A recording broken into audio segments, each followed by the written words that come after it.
Oh, what a day! What a lovely day!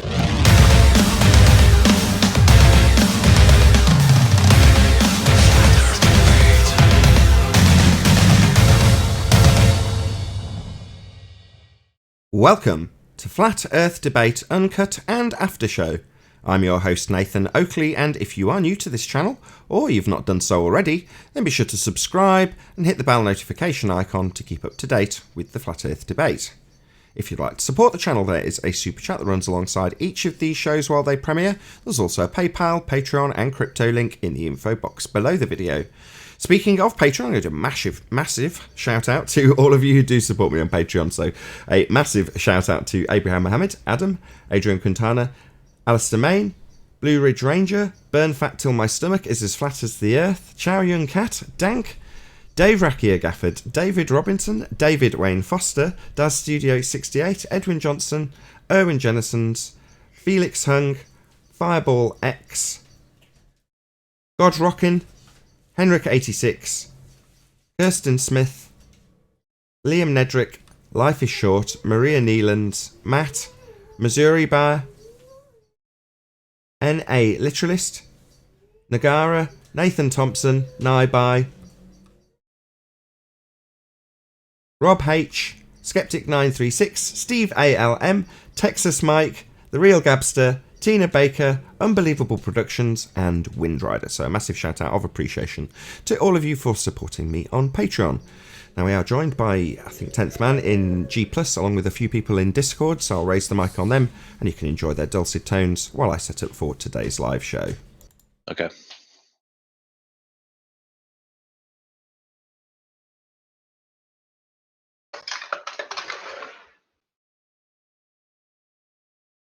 Hello, Neil, everyone in Discord as well, by the way.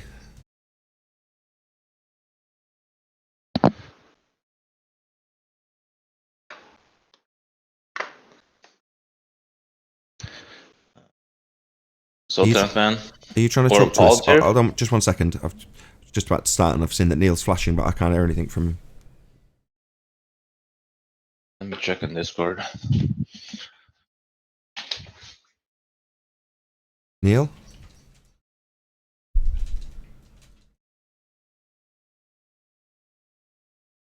Righteous, can you say something from Discord just so I can see if it works?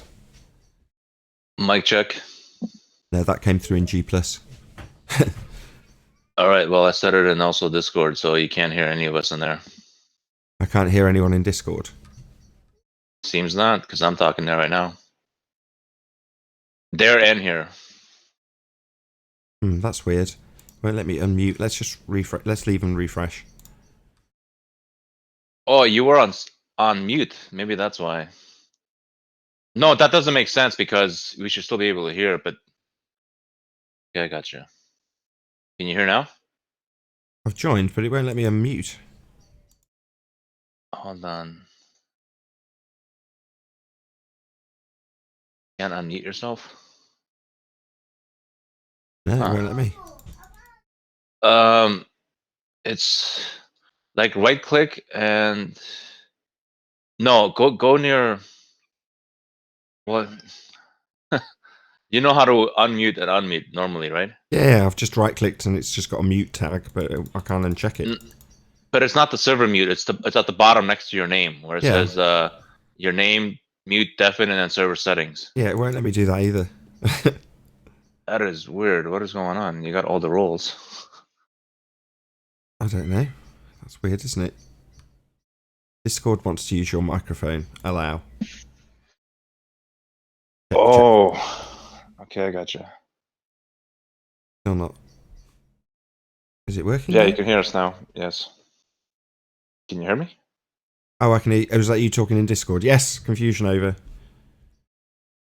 It just relinquished priority for the mic, which is actually my desk. All right. Neil, Anybody else want to give us a mic check in Discord? Neil?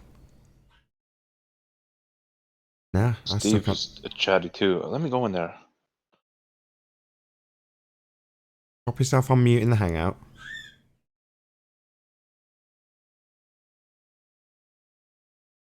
Let's just disconnect and reconnect again. Yeah, yeah, because I heard the other guys talk, Steve and So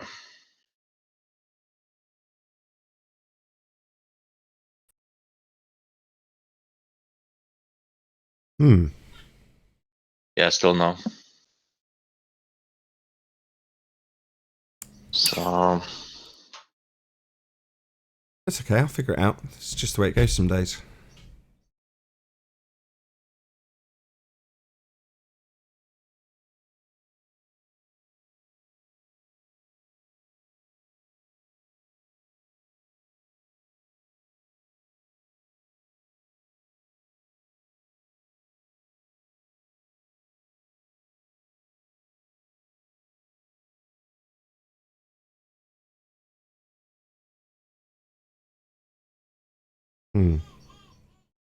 Check, check, check.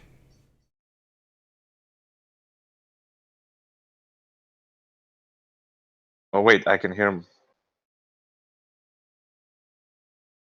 I can hear myself now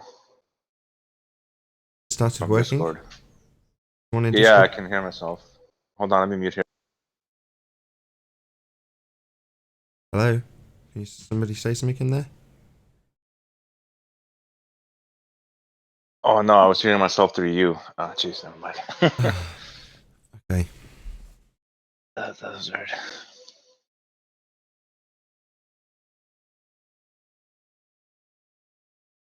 Everything working, Nathan? It is now, yeah. Good. Oh, nice black swan. At best. At best. That was unorthodox yesterday, right? At the end of the show. Yeah, it was, yeah. I mean, just plainly saying, well, at best, the radius is off. But he has no clue by how much. And he's so calm about it. It's like, wait a minute, do you know how much it's off? That's us being nice to you at 10 miles. He's claiming Nathan's hiding information from us. No, you've bought into the trap again, 10th man. So the idea is that you argue about... No, I'm laughing. I know what you're saying. I like cutting him off at the knees and don't go further. But it's nice among us to laugh at the ludicrous nature of how they think. Yeah, he's here to argue about how much the differential will be between the physical sphere edge sizes when you increase the R value. So long as they've still got a physical sphere edge horizon, he's happy to come here and cause that little bit of confusion. It's like, nah, I don't care how much bigger it is based on an assumption that we've got a physical sphere edge for horizon. It's just moved that day. I'm not happy to beg that question at all. It's like, no, that's 7 steps along the death of your model, and no, I don't need to. Sorry, you can worry about how much bigger it would be if you still reified the edge into a sphere, but at this point it's not an edge of a sphere anymore. That's the end of it. Well, you said it yesterday. A ball made out of rock doesn't change day by day or hour by hour.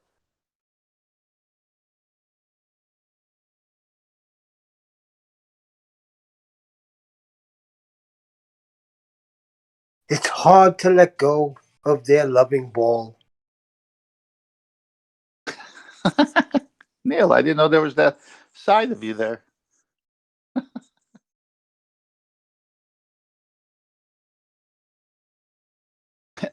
He's not wrong. It is hard to let go.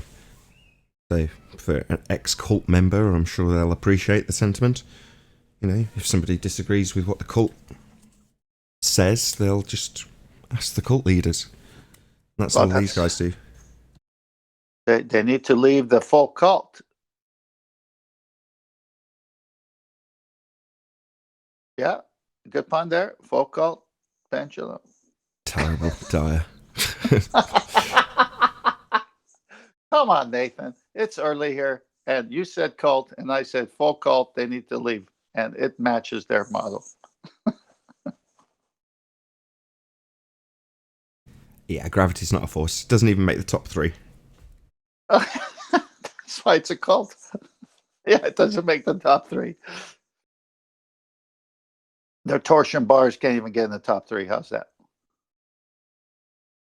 It's just an easy nonsense to debunk, by their own words of their own priests. So, based on that, do we need to go into it that much? Does it help us that much? No. It's a smear of heliocentric nonsense over several layers of problems that they have to mask.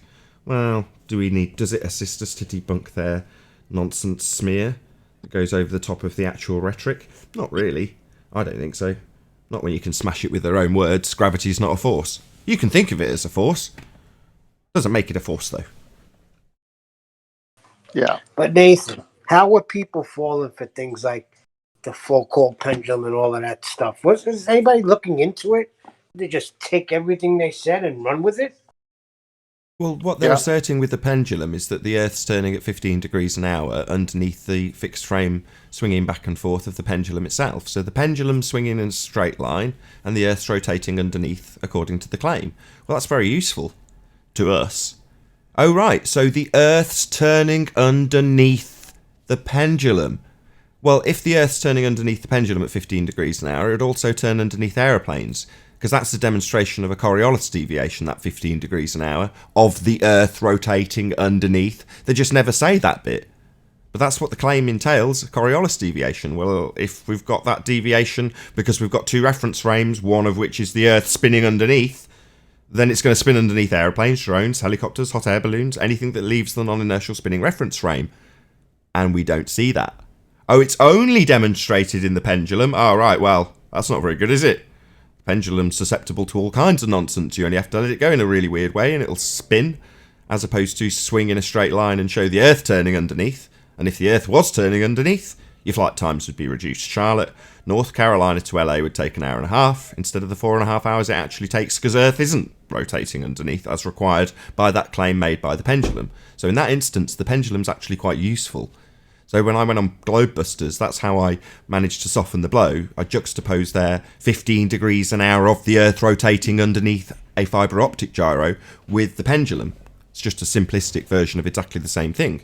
So instead of a fixed frame of a gyro spinning, it's a pendulum swinging back and forth. Well, that's giving it one reference frame, straight, back and forth, like a pendulum does. And what's the deviation? Why does it knock the dominoes over? Well, because the Earth's rotating underneath.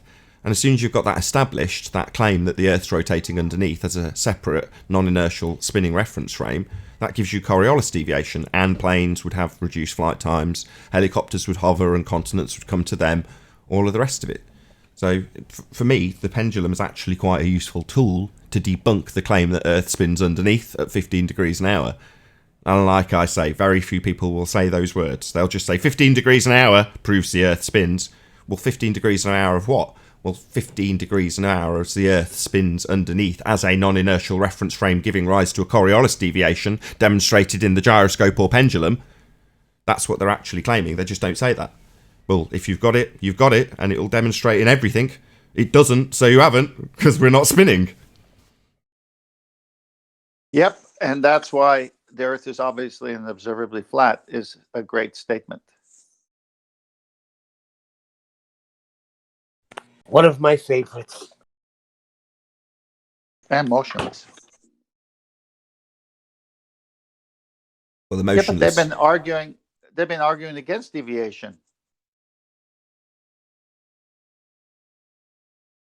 Most of them don't even know what deviation means. When they use that word, if they've read it off Wiki, they haven't got a clue what it actually means, what it entails, what you would require to have Coriolis deviation. The amount of times people have come into the comments and said, it's about angular momentum, and you're like, no, your claim's about Coriolis effect. And they're like, no, angular momentum's in there somewhere. It just cracks me up. It's like, yeah, you've clearly not got the slightest idea what Coriolis effect actually is, have you? And at first, neither did I. When I joined joined the debate, I made a video about how I thought you'd debunk this claim by pointing out how the anomalies could take place in the pendulum, because I was naive and didn't really understand what I was debunking. So now I do. I can detail it, but it's really clear who doesn't understand when people challenge you on it. Especially when you've got people like Kosho who say, yeah, winds are whipped up by this not actual force. This not actual deviation can move things. It's a not actual deviation. What are you talking about? But it's clear if you understand what it actually entails when people don't understand what it entails and took out their backsides. The non-actual deviation that proves the Earth is deviating. Well, it proves it's spinning. So if you've got a not actual deviation, i.e. you're looking up at an aeroplane, you go, wow, it looks like it's curving. And the pilot's just travelling in a straight line, but from your position spinning underneath the plane, it looks like it curves. That's Coriolis deviation, not actual deviation. It's not actually curving, it's you spinning underneath, like if you were spinning underneath the drone on a roundabout. It would seem like it's coming towards you. Well, it isn't, it's just hovering. Well, the plane would seem like it's curving. That's the not actual deflection. The plane seeming to curve when it's actually flying straight, and the Earth is claimed to rotate underneath. But that never happens, and if it did, i.e. you observe Coriolis deviation in an aeroplane, then the continent that it's travelling to is coming towards it at the rate of 15 degrees an hour, and you have shortened flight times. Yep. I remember the caller a while back ago came in and said about the cannon being fired, aimed at 90 degree up, and many times the cannonball fell right back into the cannon.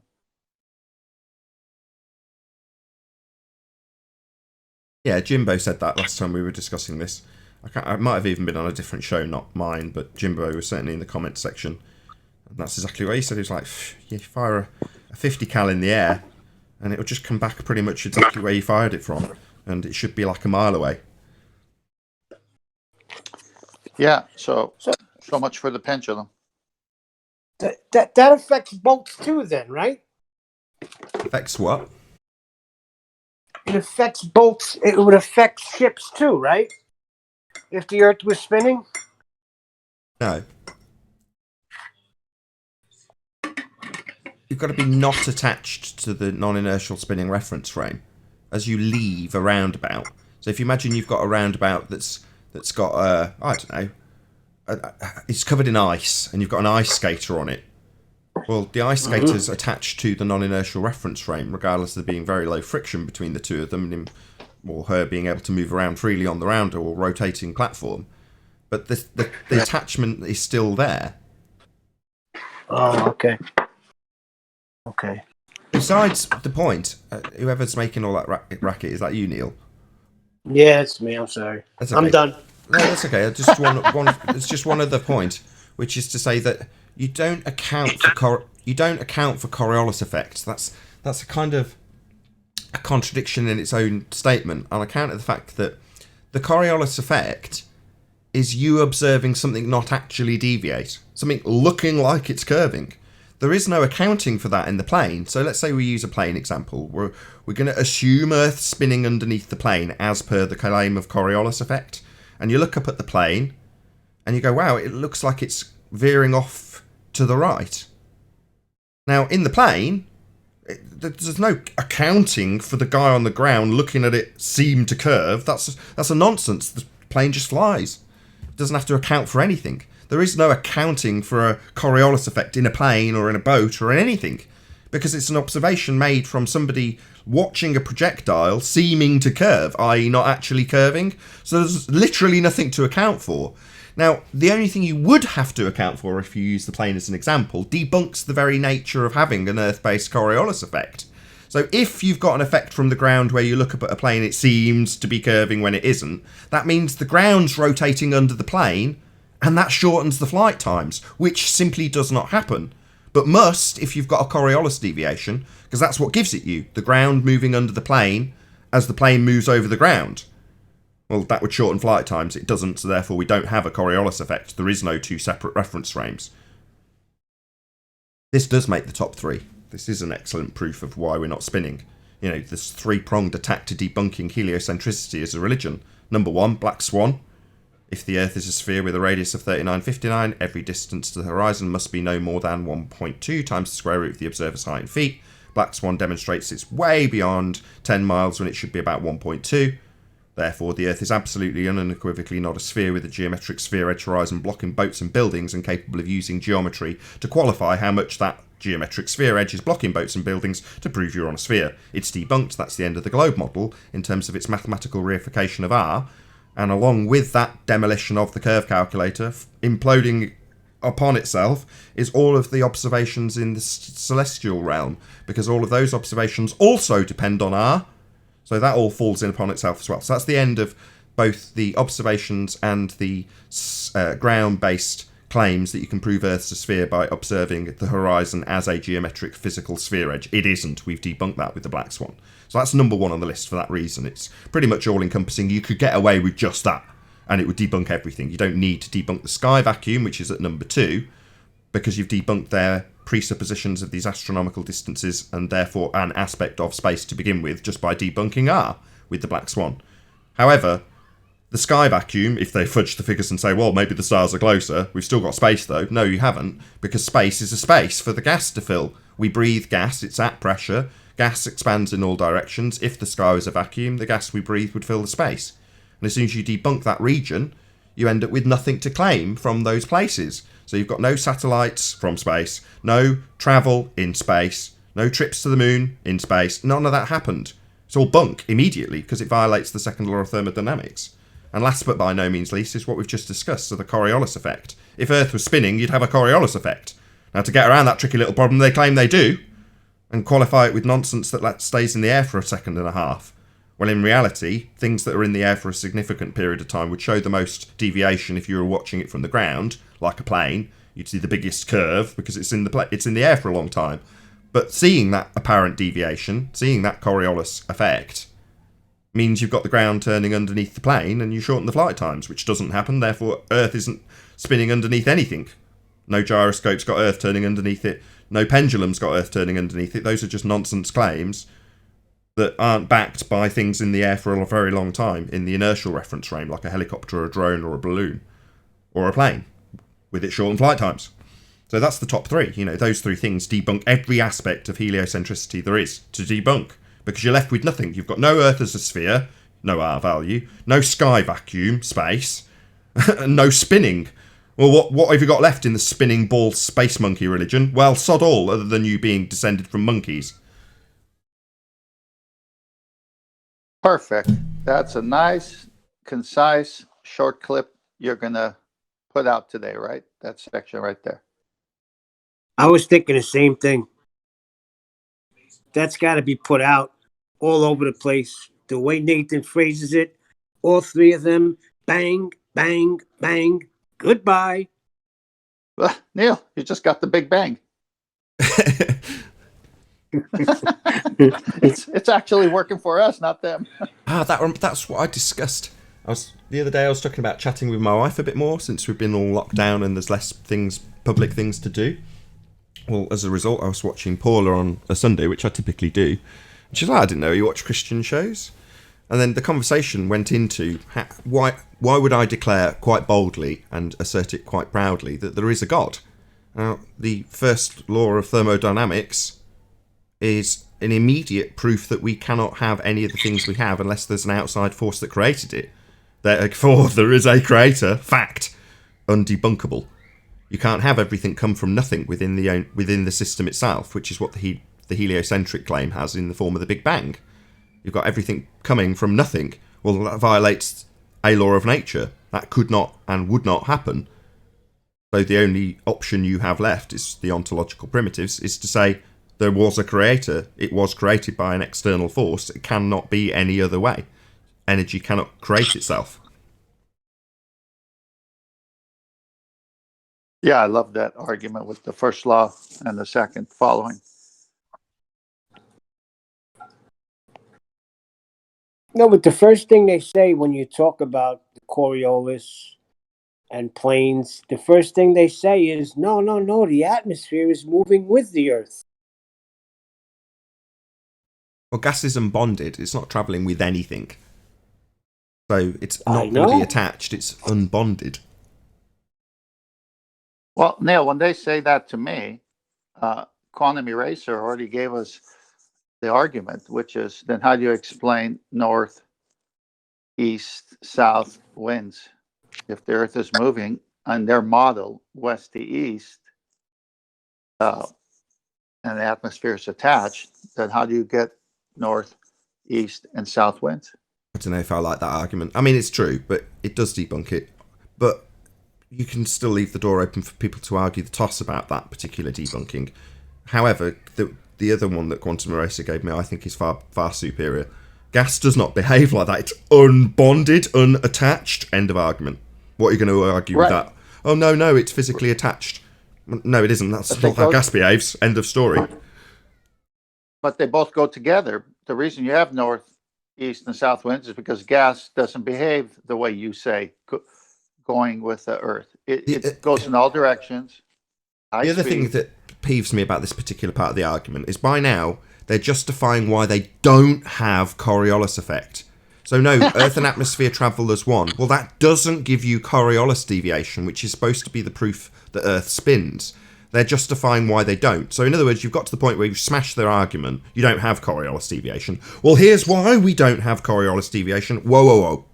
Coriolis deviation is the thing you're supposed to have to prove it spins. At this point, I'm not going to argue with anybody about why Earth and atmosphere travel as one when that violates how gas behaves, is admittedly debunked by north, east and south surface winds. But ultimately speaking, you're into arguing about why you don't have Coriolis effect, the very thing that's supposed to be proving it spins. So what's the point in having that conversation? It's like, all right, so you're admitting that you don't have a deviation then, and justifying why. Well, you're supposed to, and it's claimed to be there. Well, your best one was, so then no Coriolis. Yeah, exactly. So no Coriolis then. Perfect. It's perfect. 2 minutes and we'll go live. Anytime didn't Rumpus assert gravity for the reason why you can have gas pressure out of a container? His last assertion was gravity. I don't care. Gravity's not a force. Like I say, it doesn't even make the top three. Asserting that it can force anything to do anything is nonsense because it's not a force. So it's not going to force gas to do anything. It certainly isn't overcoming entropy. And in the current rhetoric, it's not a force. It's a conceptual medium being bent. So, what happens mathematically in a conceptual medium isn't going to give rise to any force. Or to quote George Musa, gravity is not a force, but you can think of it as a force. Now, what I strap onto the end of that quote is, thinking about it as hard as you want won't give rise to any force. It doesn't matter how hard you think about it.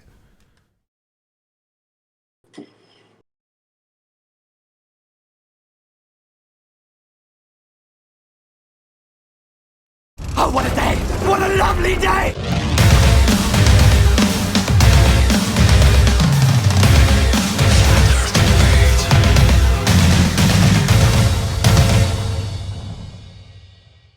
Welcome to Flat Earth Debate Live.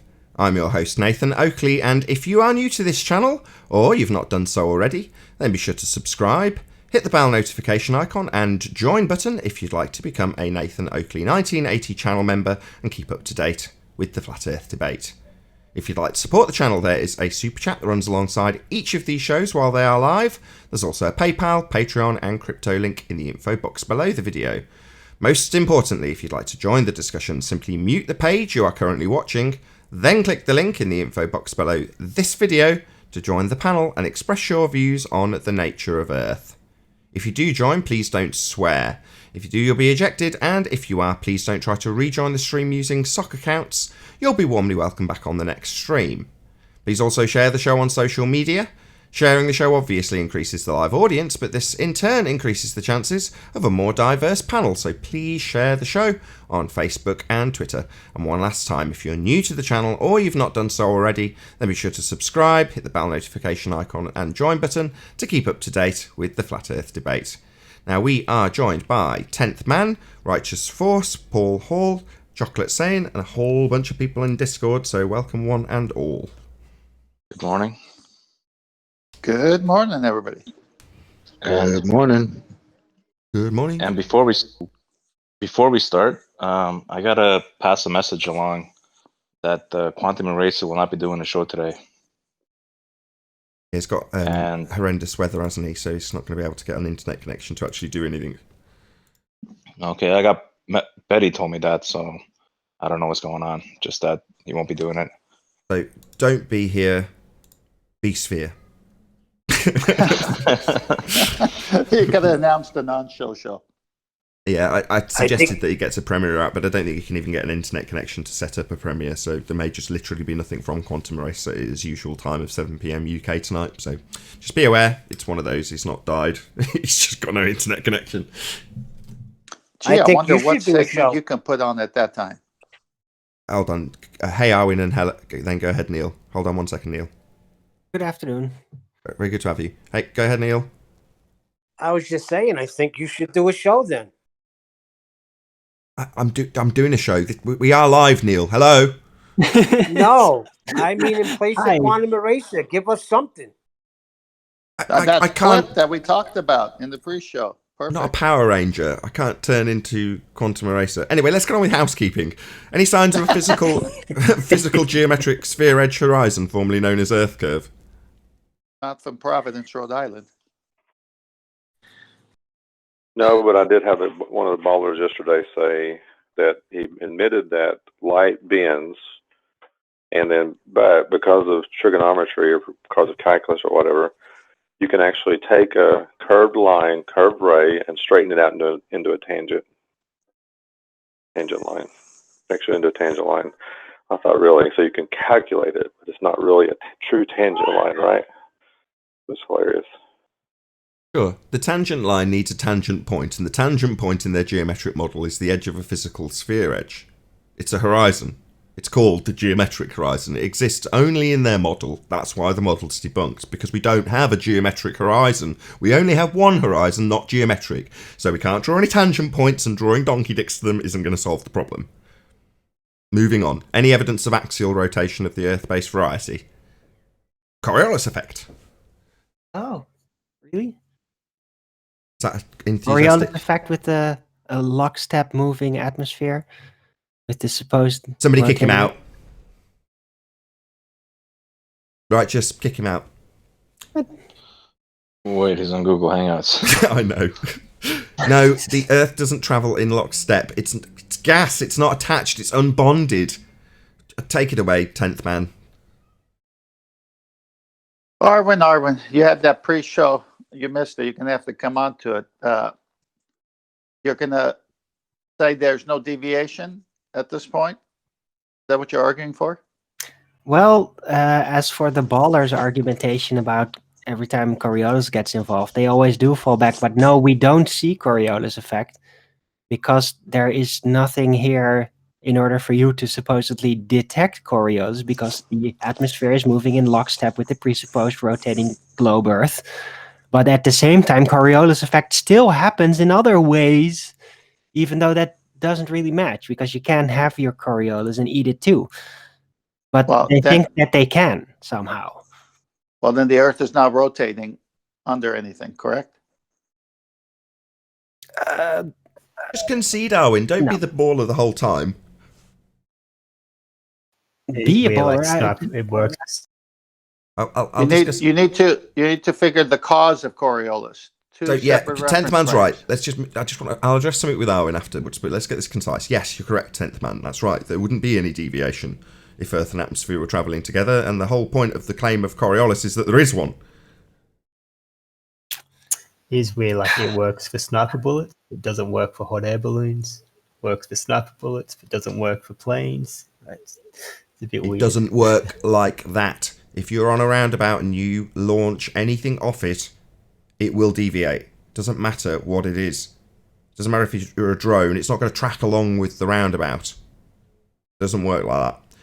Anyway, a point just subtly, you've just picked up on something that Arwin does. So what Arwin's just done there is he's offered the baller argument, and he's obviously claiming it as himself, as Arwin. He's putting it out there, right? Devil's advocate or otherwise, it doesn't matter. He's putting it out there. Now, if nobody actually had the right answer, and I've noticed this as a pattern, Arwin would stick with that baller hat on and punish the person with the baller argument until the point that they defeat him, and then he puts the argument onto the ballers as a stereotype to explain what they would do in this circumstance, because it removes him from that position. So I'm going to ask Arwin a quick question. Are you a little bit of a sadist, Arwin? Just a little. I knew it. It's what happens when you deal with a lot of masochists. I agree. It takes one to know one, if you like, but you know what I mean? I agree. We are dealing with a lot of masochists. Right, and they don't take hints very easily, so you gotta really lay it on there, you know? Fair enough. I Otherwise do not approve or disapprove. Moving on. Any evidence of the distance to the sun? It's over there. Shining bright.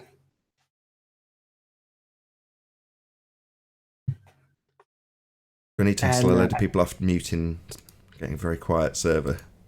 Oh no, seems like The everyone's off only mute. way they can do it is put sticks and shadows, which is just raises a lot of questions. You need to assume R for Six and Shadows. Right, yeah, everyone in Discord's off mute. Where were we? Any scientific evidence of gravity? No. No, not a force. It's an effect. Can't have scientific evidence of that. Can only point at to what causes the effect, and that is relative density. In the current rhetoric, it's the uneven distribution of mass. Not that mass has been defined ever, but nevertheless, that's their rhetoric. Correct, the actual description would be relative density. Or merely density. The relative part may or may not come into it. Well, I'm standing. I'm not floating away. It's because you're more dense than the air you're in. Currently in equilibrium. Because of relative density. It's because it's Then more why don't you go up? dense. You're more dense than the air above you. Neil's just uneven. Yes, He's not dense. and the air above you is less dense, so why don't you go up then? Because you're more dense than the air above you. I just said that. You just ignored it and said that the air's less dense. Yeah, that's why you're more dense. And likewise, if you're in water, a more dense material, you dries up because potentially you're more buoyant than the water you're in. So you go up if you just didn't do anything. But essentially, when you're on the ground, you're in equilibrium. I love that train wreck argument. Ridiculous. Why wouldn't you go up? Meanwhile, you're denser than the air. What the hell? But that's because of the relative part, I guess. Because that points out the I relation. mean, any second we're gonna get asked why. Any second we're gonna get asked why you jump out of a plane and you don't go up. Yeah, Because I've been asked that nonsense before. Right on. Yeah, Arwen, we could hear you. Yeah, My relatives are more dense than me. Okay, but I just wanted to point out that early on when we started to work on the relative density theory with Tony and all that, when I was getting over gravity, the ballers, especially Rompus, try to constantly strawman us with that the relative makes the direction it goes at relative. No, he constantly on purpose misinterpreted that to suggest like, oh, what direction does it go then, and blah blah blah. But while that is very much set, the alignment of the directions by which relative density, this equilibrium movement goes is very much set. That part is not relative. That's why I said just density. Moving on. Any single viable hypothesis from any of the fields of astronomy, cosmology, or astrophysics? Or before you give me an answer, I'll do a quick shout out to Rakia Life. If I can find the damn super chat. Shout out to Rakia Life, who says, for all the ballers who don't understand, right on, when I say I don't like QE, it doesn't mean I don't like QE, it means I don't like QE apparent deflection, lol. Thank you very much for the super chat, Rakia Life. Any single viable hypothesis from any of the fields of astronomy, cosmology, or astrophysics? Observe and just an observation.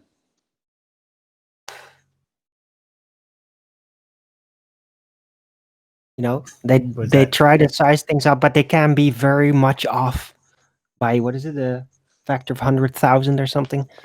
It doesn't matter too much. So. Yeah, that's not a hypothesis, though.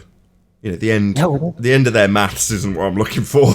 I gotta be honest. A viable hypothesis. Nah, this isn't that, are we? What that guy say? That no one in our field uses the scientific method. Which one? Do you know who you're talking about? There's lots of guys. It's your Kaku chocolate. Time for the quote.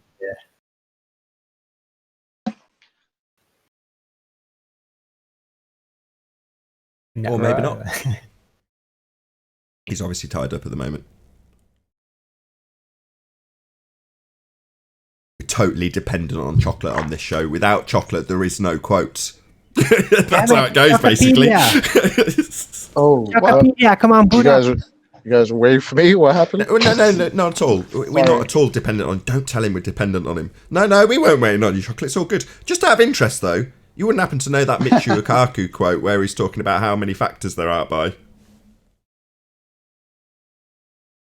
Oh, in cosmology, we're off by a factor of 10 to the 120th power. That's a 1 with 120 zeros after it. The greatest mismatch between theory and experiment in the history of science. Michio Kaku. Chocolate saying, ladies and gentlemen. Chocolate saying. Yeah, only chocolate could do these. No one should ever do what chocolate can do. Yeah, but Chocolate, you misunderstood him. He's doing the higher science. Who let M. Scott Veach on the panel?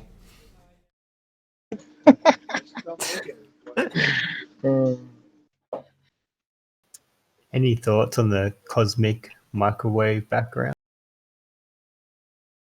Yeah, I tried it. It burnt my toast.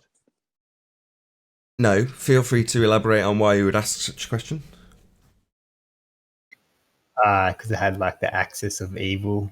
It had some X where the cosmic background, it showed like an X, and right in the center was Earth. Allegedly. Of course, I can't like verify any of this. But... Do you think light's a wave?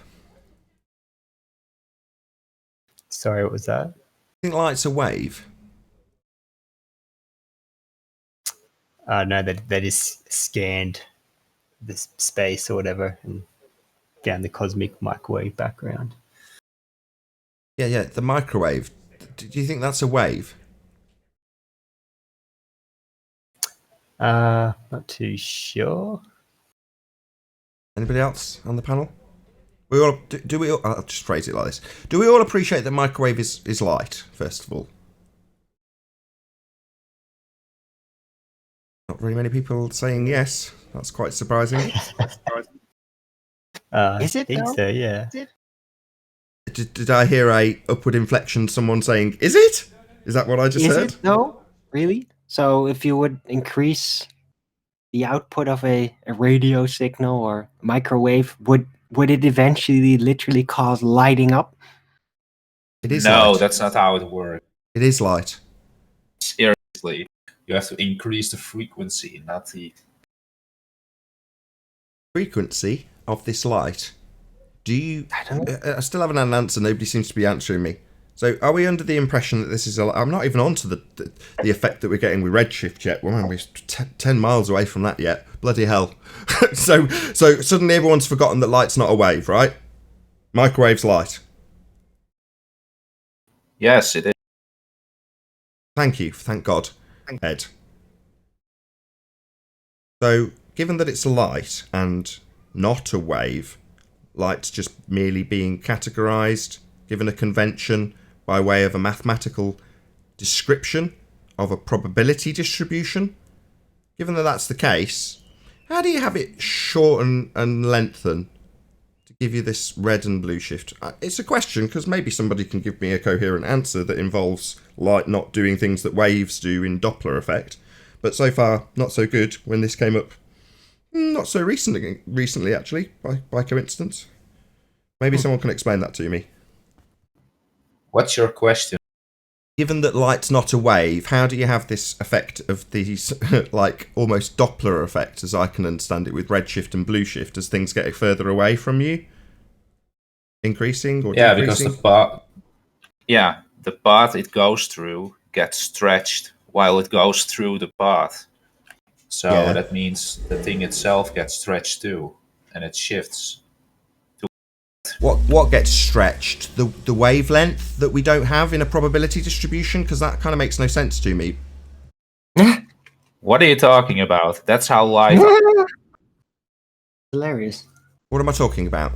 Light's not a wave. It's only being categorized that way in the various different frequencies you have, including microwave, by way of calculations of probability distributions, not actual physical waves. Now, if you're saying it's getting stretched and squashed, so what? What does that have to do with anything? It doesn't make any sense to me. And I'm hoping someone can explain it to me, because my cognition says that light doesn't do that because it's not a wave, but maybe someone can explain it to me. Right. Well, light is not just a straightforward particle either. So, It's not the question, though, is it? That's not what I'm asking. What light is. It's so what light does. That's not what I'm asking. And that happens. So, we don't know. Very informative. Thank you, Arwin. It wasn't the question, but thank you anyway. Thank you. Where's this? Okay, hang on. Where's this supposed to be happening? What medium is this supposed to be happening? This red and blue shift. I don't know how relevant, but in space. Well, then we don't even need to discuss what light is in space, because there is no space the way they define space. No, but the red and blue shift does happen on Earth too, with motion away from light and towards light. Oh yeah, why? Why is that happening? I don't know why. It just happens. I've seen it. There's like devices that do this. Like there's this freeway specific point here in the Netherlands where they put up these lights, and when you move towards them, they change color as when you move away from them, when you look at it from the other side of the road, going away. So yeah, that's how light reflects off something. You can have that in pearlescent paint, where it can color shift the color and tone of the paint just by moving in terms of changing the reflectivity that the light's coming in and which way it bounces off. But that isn't redshift or blue shift as it's described in the microwave, the CMB. That's not how they're describing it. I'm no expert on the CMB, right? I'm asking this. I don't know. But my question is, why light has what wavelength. Can use to measure I'm not this? sure. Hold on. Go on, Ed. Yeah, light has wavelengths, so I'm not sure. Yeah, but it's not a wave, though, is it? The wavelength that's being described is derived from probability distribution. Didn't I just go through this 30 seconds ago? I think I did. Yeah, I did. Yeah, definitely did. I was looking for an explanation. You did, but it still operates with wavelengths, so it doesn't. That's sorry, third time. You want me to post? No, that's how it's. What else are you going to call it? Arwin, Nathan? hello. No, that's how it's been described by way of its convention, and the convention utilised probability distributions, otherwise known as wave function. The wave function is not a physical wave, and you seem to be describing it as such, which is where my issue came in. So far, you haven't described how this is possible, given that light is not a wave, despite the fact that the description that they give to give it a convention utilise probability distributions, otherwise known as wave functions. Doesn't make it a wave. You're wrong. Have you got any explanation for how we can derive red or blue shift, given that light isn't a wave? Because so far, I haven't had a concise explanation from you. If you haven't got anything else, so I'd just say no. You're just saying it's not a wave, but can you actually show this? Sorry, no, I didn't just say light's not a wave. I explained that the way you get that convention, the way you get these different frequencies as they're described, is through probability distribution, also known as wave function. I didn't just say, no, light's not a wave. I didn't hand wave it. I gave a full-on explanation that you ignored 3 times in a row and now are claiming I didn't say. So are you deaf? Stupid? What? What's your problem? Well, it seems just a word salad, so... What? Wave function is not fucking word salad? Do you know what a wave function is, dipshit? I take it from your silence that you don't have the slightest clue what I'm talking about. That's why you called it word salad. Wave function's a mathematical description of a probability distribution, and it is that was used to give you these different functions in terms of a spectrum of light. It doesn't make it a wave. Now, I'd suggest you sit down and shut up from here on in, given that you haven't given me a coherent answer to CMB, which was the question. You just said, I'm talking nonsense with this word salad, which is not what I am doing. I'm coherently and concisely detailing why it's not a wave. That would be light.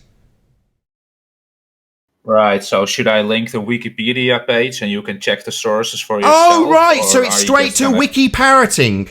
Sorry, I asked you if you know what a wave function is. Do you know what a wave function is or not? You're just going to throw a bloody wiki source at me? My God, while he went silent, looked it up on wiki for 25 seconds. No, mate, you're not going to challenge me on this with a bloody wiki citation. I was actually reading actual science the whole time. Science? Sorry, did you just say the word science? This is going to be fun. Did you just say the word science? Yeah, you do realize that Wikipedia has actual sources. Sorry, did you say the word science? Deaf, it seems. Wiki, actual he science, that's what I heard. Was I wrong? Am I deaf? Are you going to say no when this is recorded and broadcast live? Do you understand that? Don't ask me something! I just asked, did you say science? Third time. Yeah. You did? Oh, brilliant. So we've got some science. Oh, yes. Sorry, you don't need to talk through me just because you realise the inevitability of your demise. No need, mate. So, you're going to take an early concession. Were you just wrong? You're going to have some humility rather than me taking through the painful process of pointing out how you will absolutely, definitely not have science for this nonsense you're about to claim from Wikipedia. I'm not throwing up. No concession, so you think you've got science. Perfect. So, what were we studying? What was the observed phenomena claimed on Wiki? What are you talking about? You said you got Do you want me science. to show Now we're you going to or- find out if you were right or if you've just got no humility. I'm banking on the latter. Yeah, nice Phenomena projection, observed. mate. I'll link you. Don't link me anything. You've made the claim. I'm not challenging Wiki. I'm challenging you. Observe phenomena. Yeah, there you go. The sources are listed. I don't want anything. point out I don't what sort- need anything beyond the observed phenomena. You said you got science. You haven't but you conceded. seem You like haven't. this- Now you're you talking seem like through this me. expert You're on talking Lite, through me so and please throwing go ahead and Wiki at explain me. Hello. Can you? You're going to get removed pretty quickly if you talk through me. No, I don't want your Wiki source. I want to know what the phenomena they were studying was. Do you not understand English?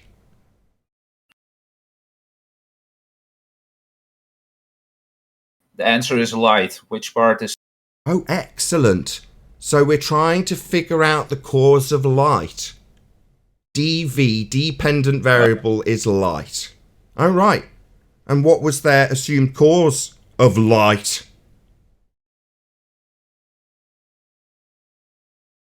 Independent variable, please. Science, mate. What was their presumed cause of the phenomena of light in Wiki's entry?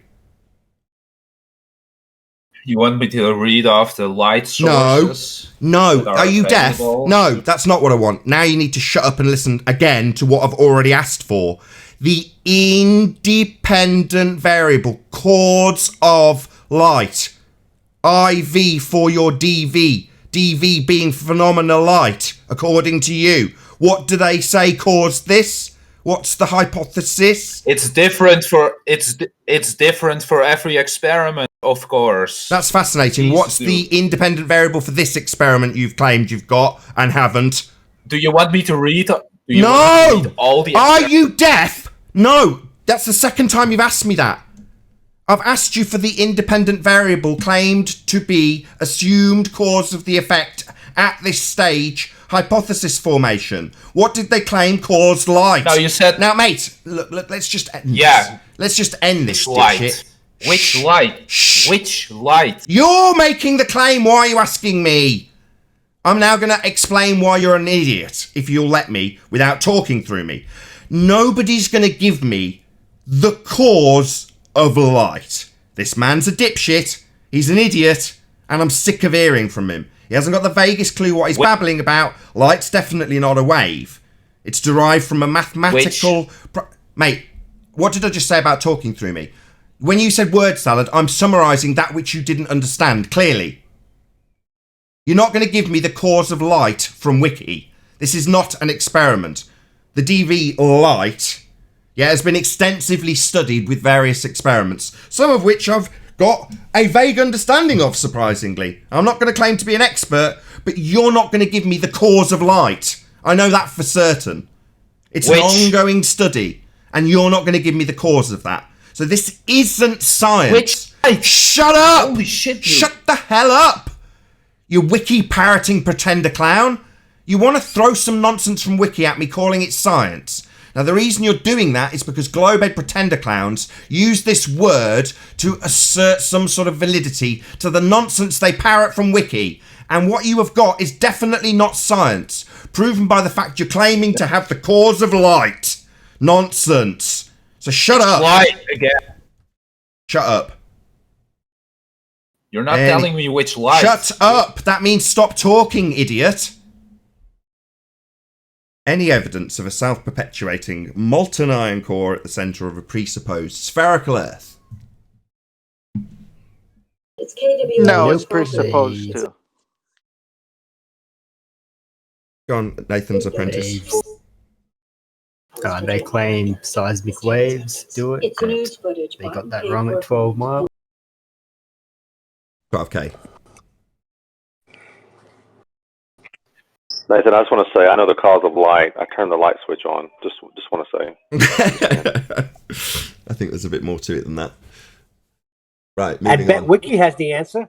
I don't need you to be a sarcastic wiki parroter. I just want to get to the end of the housekeeping, Neil. Thanks for the jape, though. Any evidence of the R value? Saturday, all they do is read from whatever they're reading from and spew it out of their mouth. Well, in that instance, he didn't even want to read it. He didn't want to give me anything. He just wanted me to read it for him. He then asked me what about light, which was his claim. Meanwhile, any evidence of the R value? Earth radius. Anybody at all? Black Swan. I knew that was coming. Yeah, I knew that was coming too, but it's still funny. Someone tried to beat me to it. It was me, Chocolate. We timed it. Awesome. Right? Because when you change R, when you change the value, oh yeah, you may see it may seem like you could, oh yeah, just fix it. It may be some slightly different, but they forget that their entire model, I forgot it too at first, that their entire model is very specific in its arrangement and in its setting and how everything's supposed to be. And yeah, if the radius value suddenly changes, then everything changes, because the radius value is technically a foundation stone on which the entire structure is built. So yeah, So what's so hard changing about that? our I do warps contracting. reality in the baller world. Absolutely spot on. Correct, Arwin. It's the fundamental foundation of everything, and while you say changes, I say implodes. Hold on. I do construction. I want to build an extension and make my house bigger. I knock out some walls, frame it out, and make it bigger. Why can't they do that? This is not an infomercial, right? Stop punting for business here. Why can't they do that? Because the entire outer space universe and all the distances they're supposedly in would change that's with right. the radius. It's the entire universe is folded around the Earth radius, effectively. Fine. Why can't they do it? With Neil's constructions, you can. Last but by no means least, any evidence that you can have gas pressure without the necessary antecedent of a container to press upon. Gravity. Nope. Gravity is not a force, regardless of how hard you think about it. Yeah. And even if it was a force, it would not be strong enough a force to counteract the gas pressure expansion known as entropy. Those were So the days. Rumpus is wrong. Yeah, gas doesn't behave like bouncy balls. It doesn't go up to the Kármán line and then burn its bra and fall back down again. No rebellious gas particles? No, I'm afraid not. You sure it doesn't just go up at 5,000 miles per hour and then just makes a hard U-turn and just comes back? Yeah, maybe. No, it doesn't. Does it come back in a straight line? Maybe space is all bendy and the space itself goes 180 degrees up there. Then it may make sense. Here we go. Who's going to have it? Arwin the sadist. On the prowl.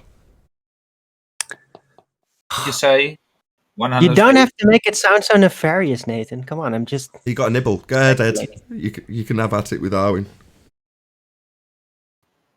You said 180 degrees.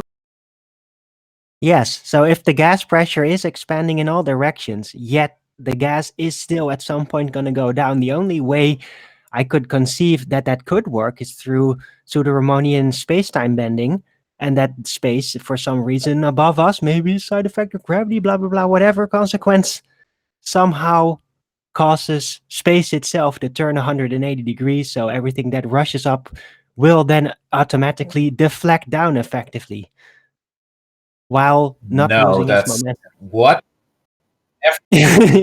Yeah, exactly.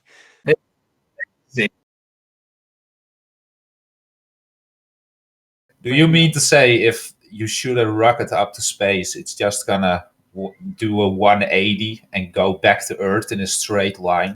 There is no space.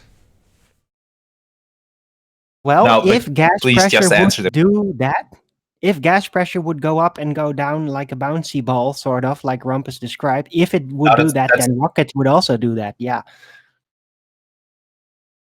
Right, so you would just magically do a 180.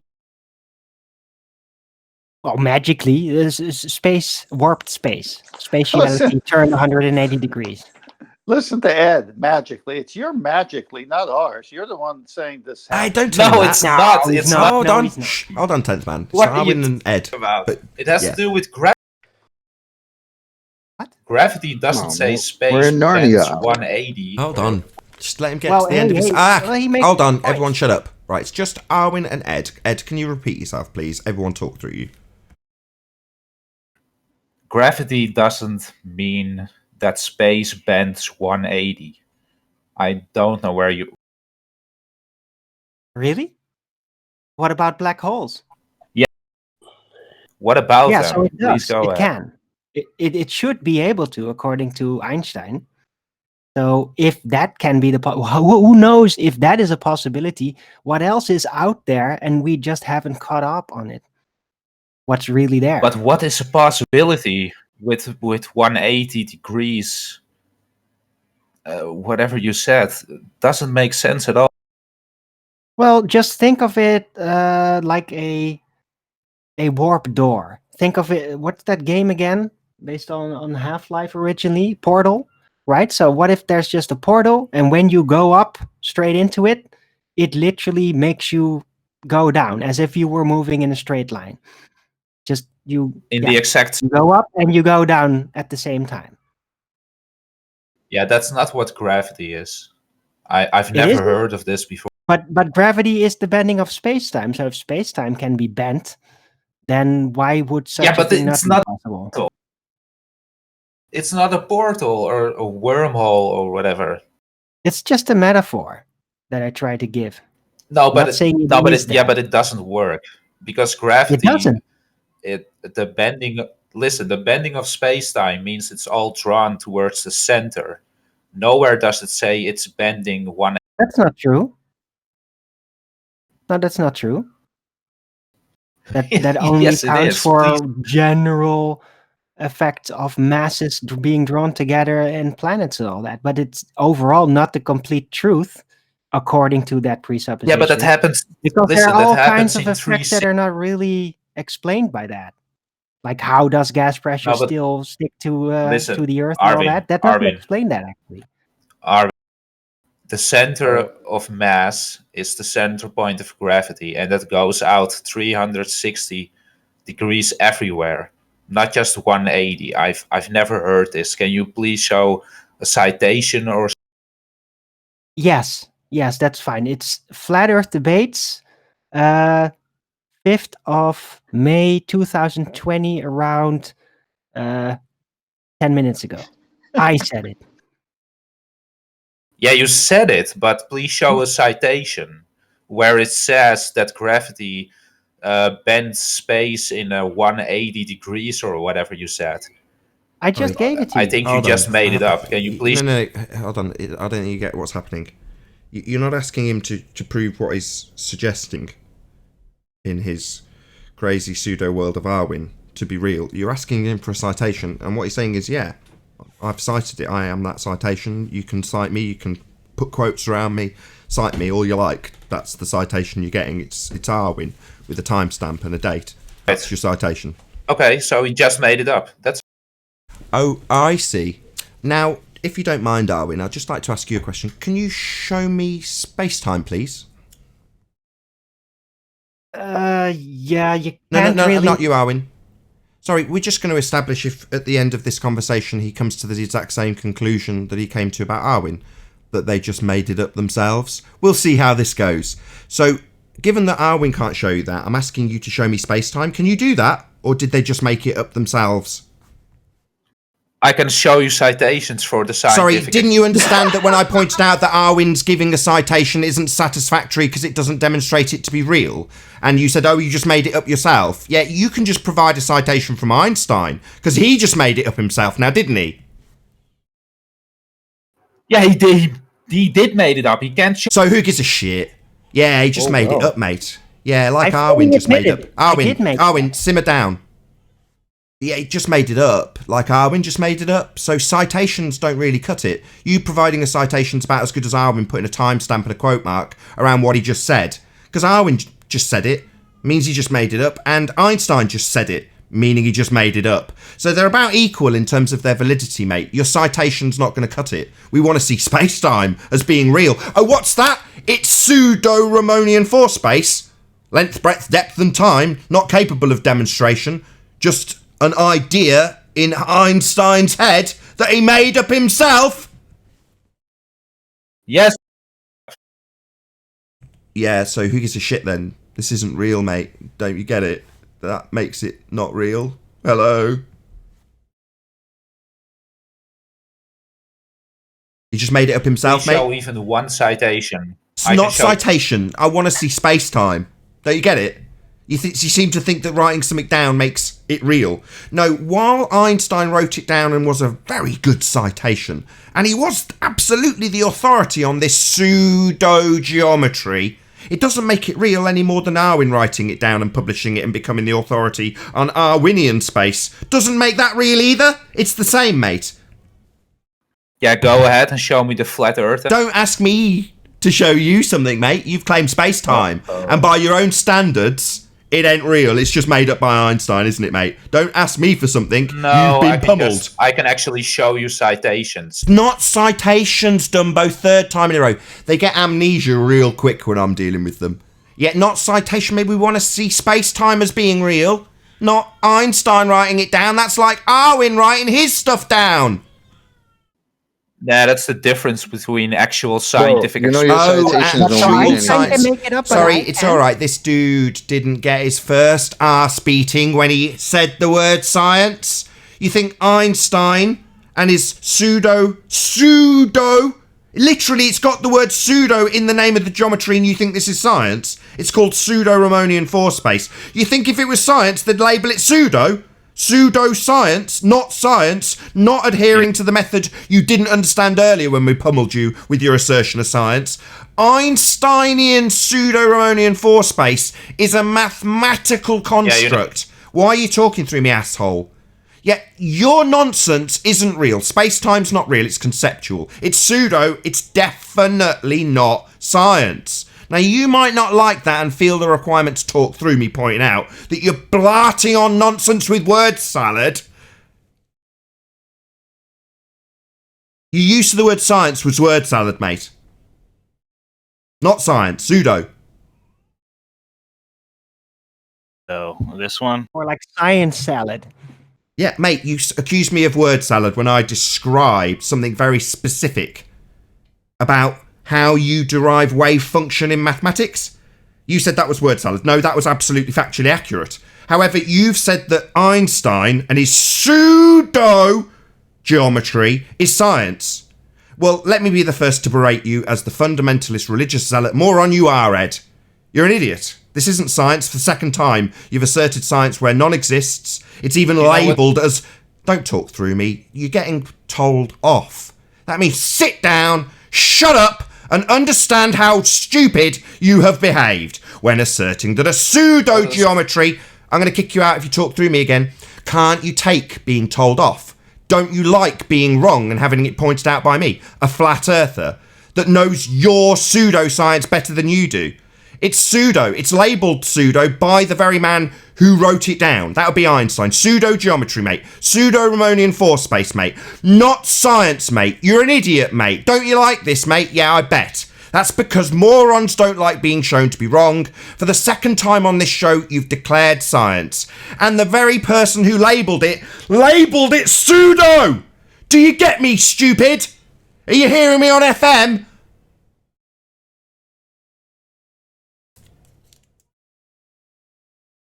What does pseudo mean?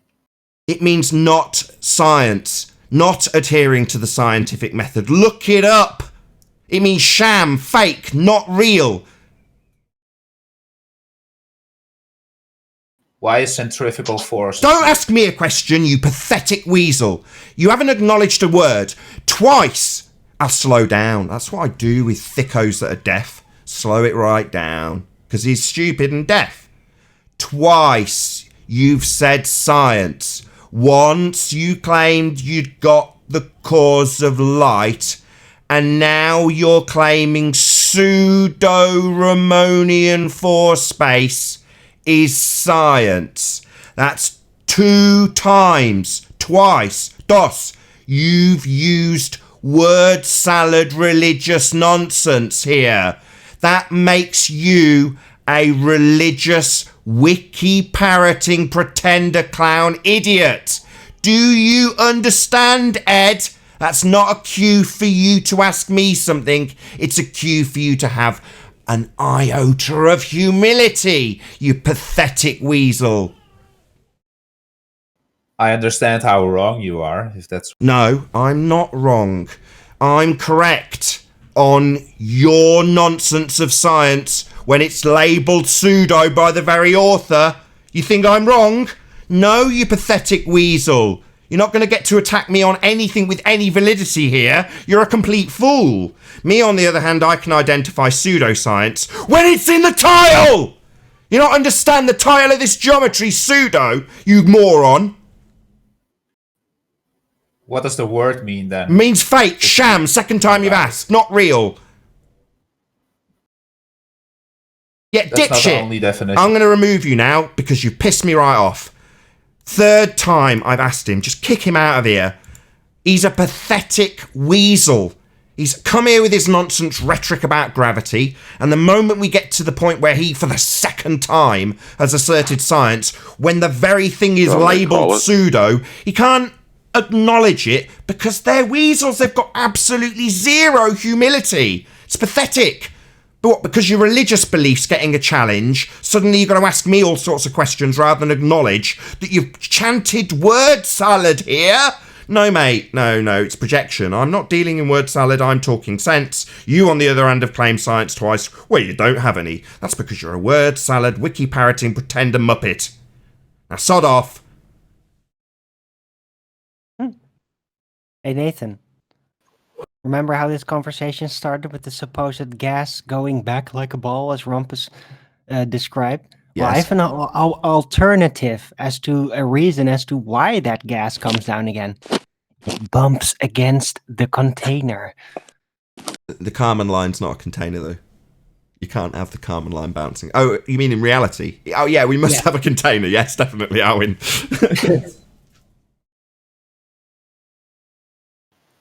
It is weird, like, because I like to challenge myself and my beliefs and what I know and what I don't know, and then you get other people just hang on to it. They just make every excuse under the... Merriam-Webster. God Scalpel, can you pop yourself on Pseudo mute, please? Merriam-Webster, pseudo. Definition is being apparently rather than actually as stated. Sham, spurious. How to use pseudo. False or spurious, sham. And the guy's asking you what it means. I told him twice, that's why I kicked him out. He keeps asking me a question now on occasion if it's on topic in regards to what he's been pummeled on. I'll answer him. Asking me a random question about inertia or whatever he was going to go on to, I definitely won't answer. That's just a straw man obfuscation tactic or a red herring fallacy. Well, no, I'm not going to tolerate that. But when I've explained to him twice, then no, it's just like, no, you're never going to concede. You've got no humility. I don't understand why that's the case. Why is it, and this is without exception, globeheads have absolutely no humility ever. Now, I've had to be, humble in regards to various things I've got wrong. I'm human. And I'll admit it when I am, quickly too. To spare the pain being drawn out. People get things wrong. Now, not once, and they're wrong all the time here, let's be honest, not once has a glober just said, Yeah, I'm completely incorrect on that score. Yeah, I understand. You've made it make perfect sense. You've demolished my argument. You've explained how 3 times, 5 times, 100 times in a row. With Rumpus, I've done that. Counted it off to 100, where they just simply will not concede, regardless of how many or how hard they've been pummeled. And he was no exception. Should I spend the last 10 minutes of the live show non-stop going around in circles with him not conceding that he's asserted science where none exists? No, of course not. I know from past experience he will never concede. He has absolutely no humility. He is no exception. You know what's interesting, Nathan, is if you look up the word, it means false or pretend, right? Fake, not real. Name me one other thing that starts off with pseudo that someone is trying to sell you a product. Like, would someone sell you a pseudo car part or a pseudo headache medicine tablet? I mean, no one ever puts that word in front of anything. Yeah, they do. The Coriolis force is a pseudo force. Not only them. That's what I'm saying. It's only them. Yeah, but they claim science has a different definition for pseudo. Nathan, let's talk about the pseudo Coriolis force real quickly, because the Coriolis force looks like there are forces acting upon it, but there is no real forces acting upon it because in its apparent deflection, moving in a straight line. Am I right? That's what makes the Coriolis force an apparent force, Correct. right? Correct. The Coriolis force is a pseudo force. There's no actual force involved. If you watch a plane travel through the sky and the claim is real, which it isn't, that Earth is turning underneath the plane, then from your vantage point, the plane looks like it's curving. It isn't. The plane's just travelling straight, therefore the plane isn't actually experiencing any force of any description whatsoever. It's just flying in a straight line, but from your position, it looks like apparent. It's curving. It isn't. Therefore, there isn't any actual force whatsoever. Now, it still looks like it's curving from your vantage point. So the force that you're experiencing, if you want to describe it as a force, is a sham force, a not real force, a fake force, because there's nothing curving the plane. Now, if the curving was going on and you did see Earth turning underneath planes to give you this not actual deviation, then the Earth would be turning under the planes and your flight times would be reduced. They don't, because Earth isn't turning underneath. But without hijacking your point, Paul, feel free to carry on. Well, the next step in this argument, hurricanes. There are true forces causing true deviation. So you can't say Coriolis is causing hurricanes because there are true forces causing those hurricanes to rotate. Correct? Yeah. Correct. Apparently, some of them do, though. Just to summarise Paul's point, a not actual sham pseudo force, that would be Coriolis, doesn't cause anything ever. You can observe something seeming to happen from a non-inertial spinning reference frame. That would be the plane seeming to curve when it doesn't actually curve. But that's it. That's a non-force, a not actual force. And that not actual curving will never turn into the plane going into a cyclonic action. Because it isn't actually curving, it's travelling straight. You just seem to see it curve. But that's not a force. So no, it will never develop any wind cyclonic motion because it can't. It's not a force. It's an illusion. Correct. And that's per their words. Right. So the Coriolis force is not a force. It's more like an effect of something else. Isn't it? Oh, somebody's spamming in chat.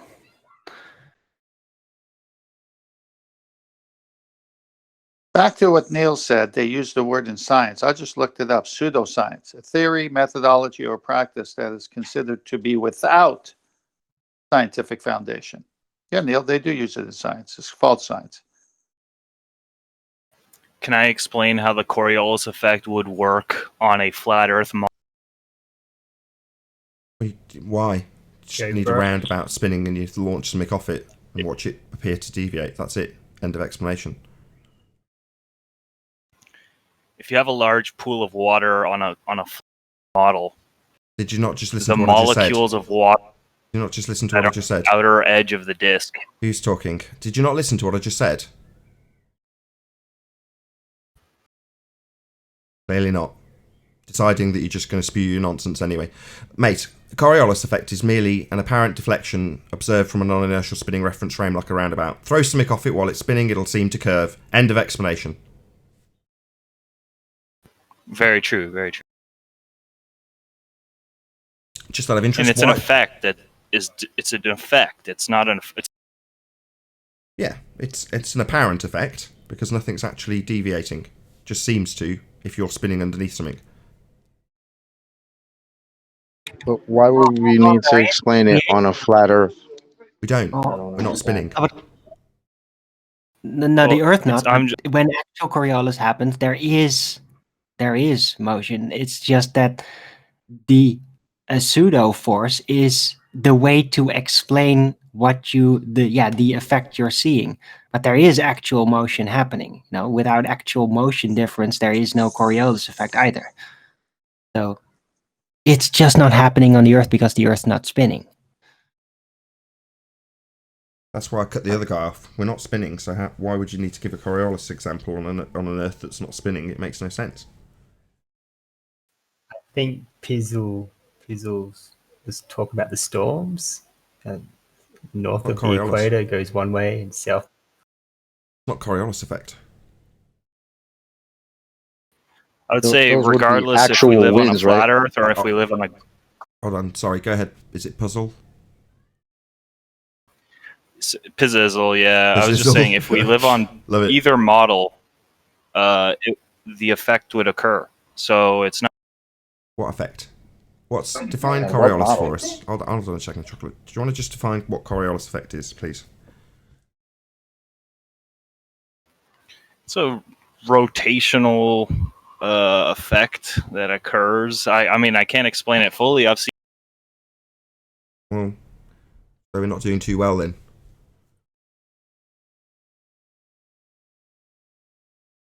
I'm going to try and explain what happens on two different models that are conceptual entities to begin with. I'm going to expect that you understand the definition of Coriolis before you start launching into explanations of what happens on a model. Pizzizzle, what's the causes of Coriolis, if there is? What's the cause of it? The cause would be the distance to the center of the. Wrong. The causes are a non-inertial rotating reference frame spinning underneath an inertial reference frame. That's what gives you Coriolis effect. That's the cause.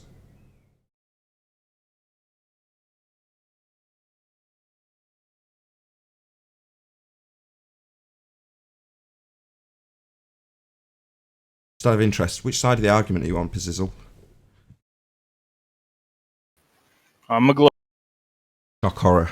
Hence, whenever we explain something to you that you didn't understand but wanted to talk about, we get a long silence.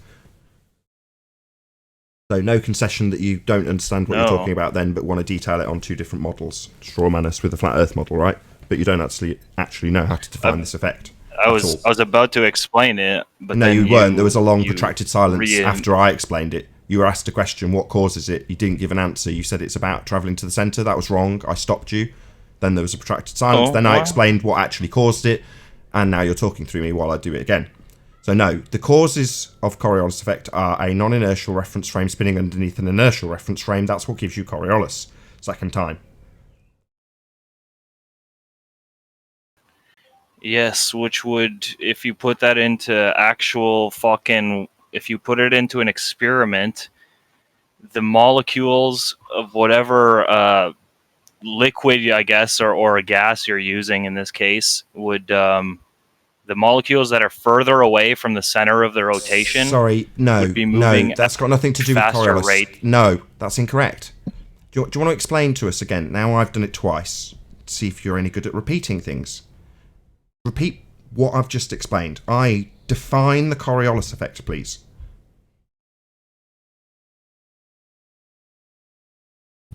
I'm not a fucking scientist, dude. Sorry, I'm not trying this isn't to debate. science. Stop swearing at me. I'm just going to explain again because you've done it again. I've asked you to define Coriolis. You'll mute me. You're gonna end up muting through me. You're muting me. You're muting me. So, I've asked you to define something that you're about to launch into a detailed explanation about what things at the center point of a rotating platform do. and you haven't actually defined what the Coriolis effect is. I've defined it for you twice, and yet you can't even repeat it back to me, but you expect me to sit here and listen to you babble on about something you don't understand. How dare you?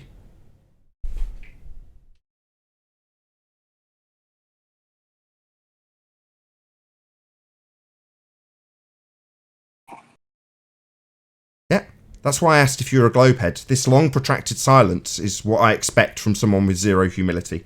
With that, I'll say a huge, massive, enormous thank you to all of you tuned in live, smashed the super chat, commented, shared, subscribed on the Nathan Oakley 1980 live stream. Also, a massive thank you to today's Discord and G Plus panels for making the live show possible. If you are watching this on the Nathan Oakley premiering stream, then stay tuned, as there will be an after show to follow. Unfortunately, though, if you are watching this live, this is where we bid you farewell. I've been Nathan Oakley. Stay tuned if you're watching on the premiering stream, and I'll see you all in the next video. Oh, what a day! What a lovely day!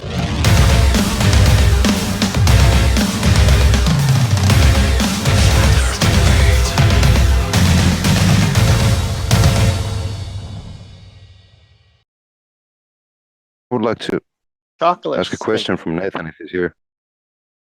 Real quick, did you see that I had the Coriolis effect on screen sharing? Did anybody see that? I didn't spot that. Yeah, I've popped it up now. I'm sorry. Nathan, there's a question for you from who was that? Was just asking. Oh, me? Might get muted. You can't. That's retarded to even say. Hey, So, before we let you this know, guy off hang the on, hook, Peter, can we'll he stop- respond to Chocolate's statement, please? Stop talking. There was a question for Nathan. Yeah, we're not moving Hang on. on. What? Yeah. So just because the live show's ended. Sorry, do you think that, Jazz, that means you take over production of my show? No, shut up. We've still No, got this isn't your show. I'll so shut you up if I you was don't shut doing up. you a I'll shut favour you if up, someone Jazz. was asking you a question. Jazz, I will shut you up and you won't take part in the conversation again. You're not producing the show. Shut up. Second time, there won't be a third. So, mate, just because the live show's ended, we had a long protracted silence again.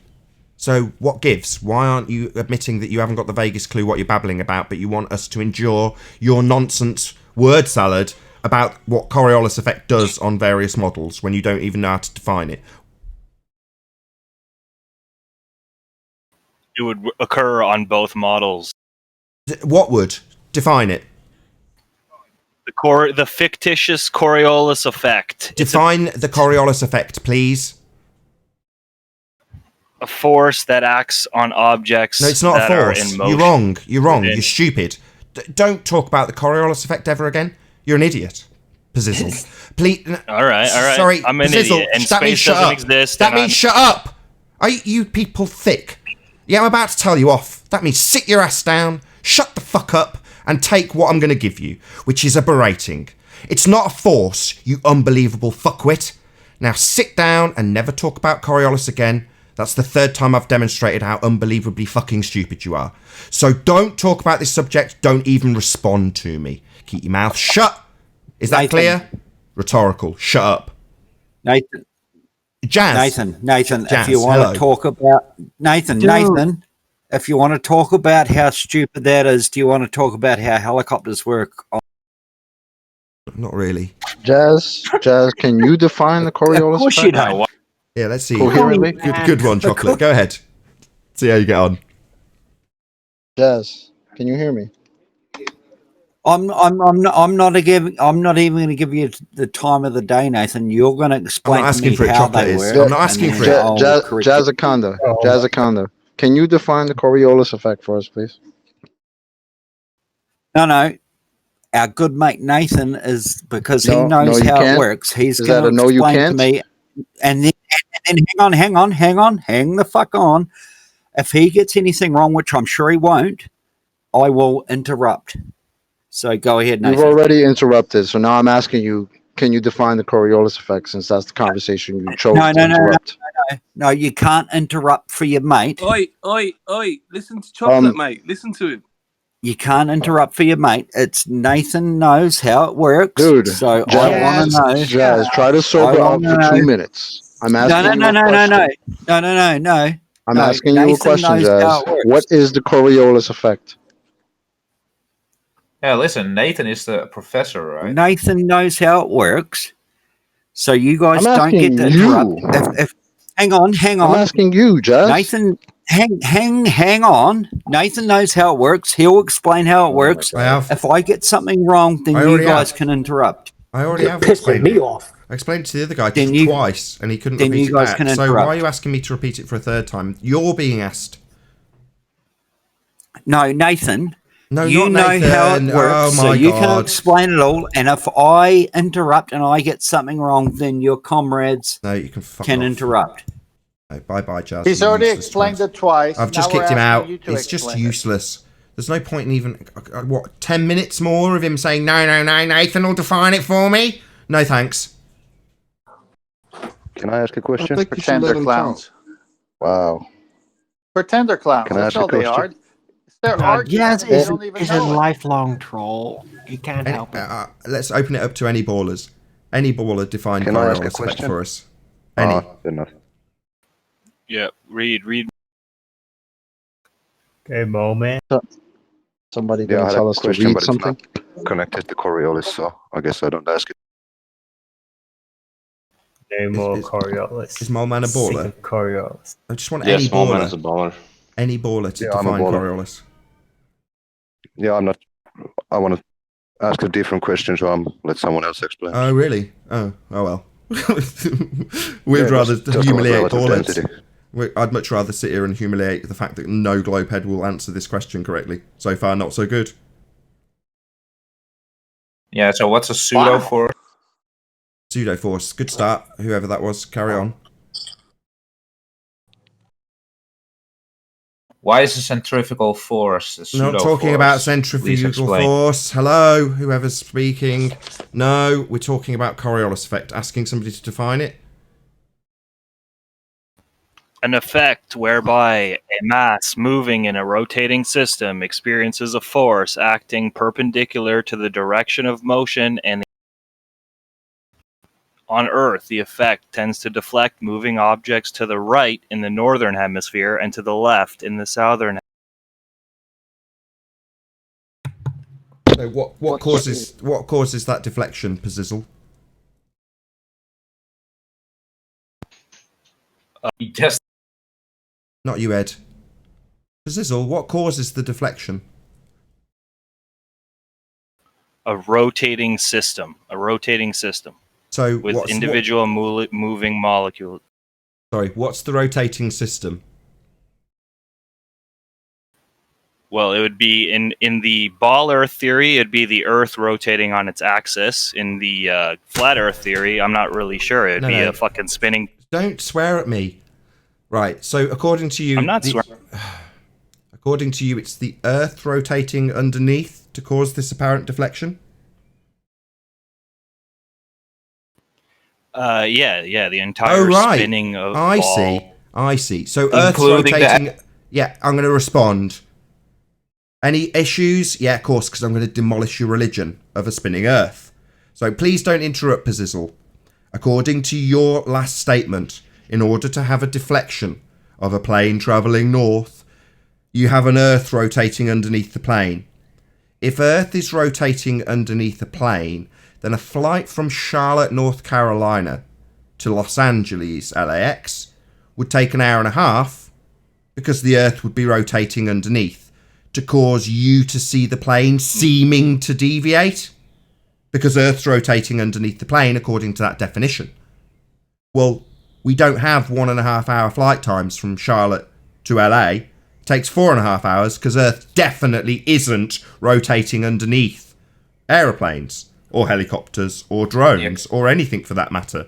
We don't experience. You're right. It's not. Why are you talking through me, funny asshole? Why are you talking through me? Why? I haven't finished demolishing your religion. You keep going and you're wrong. That's going to be you removed from the call forever. Goodbye, wanker. Yeah, I know it's painful for you fundamentalist fucktards when I pull apart your nonsense based on your own citation. Pazizzle just claimed that you see a plane deviating to the left in the northern hemisphere. Right. Because Earth's rotating underneath, and if it's rotating underneath, it shortens the flight times. And what, that's his cue to talk through me? No, that's your cue to realise that you don't have Earth-based Coriolis effect. Earth isn't rotating under planes and drones and helicopters, causing things to seem to drift off one direction or another because Earth's rotating underneath, because it would shorten the flight times. And it doesn't, because Earth isn't rotating underneath, as per his example. It'd be nice to get to the end of an example without a triggered fundamentalist, sphere-believing zealot interrupting me, but that's never going to happen. Even if I do get to the end of my actual explanation that demolishes their religion, there'll be a long stony silence and a total lack of acknowledgement that they've basically undone their own religion with this citation from Wiki, which he read out and gave him Earth turning underneath planes, which would shorten the flight times, and it doesn't. Earth is not rotating.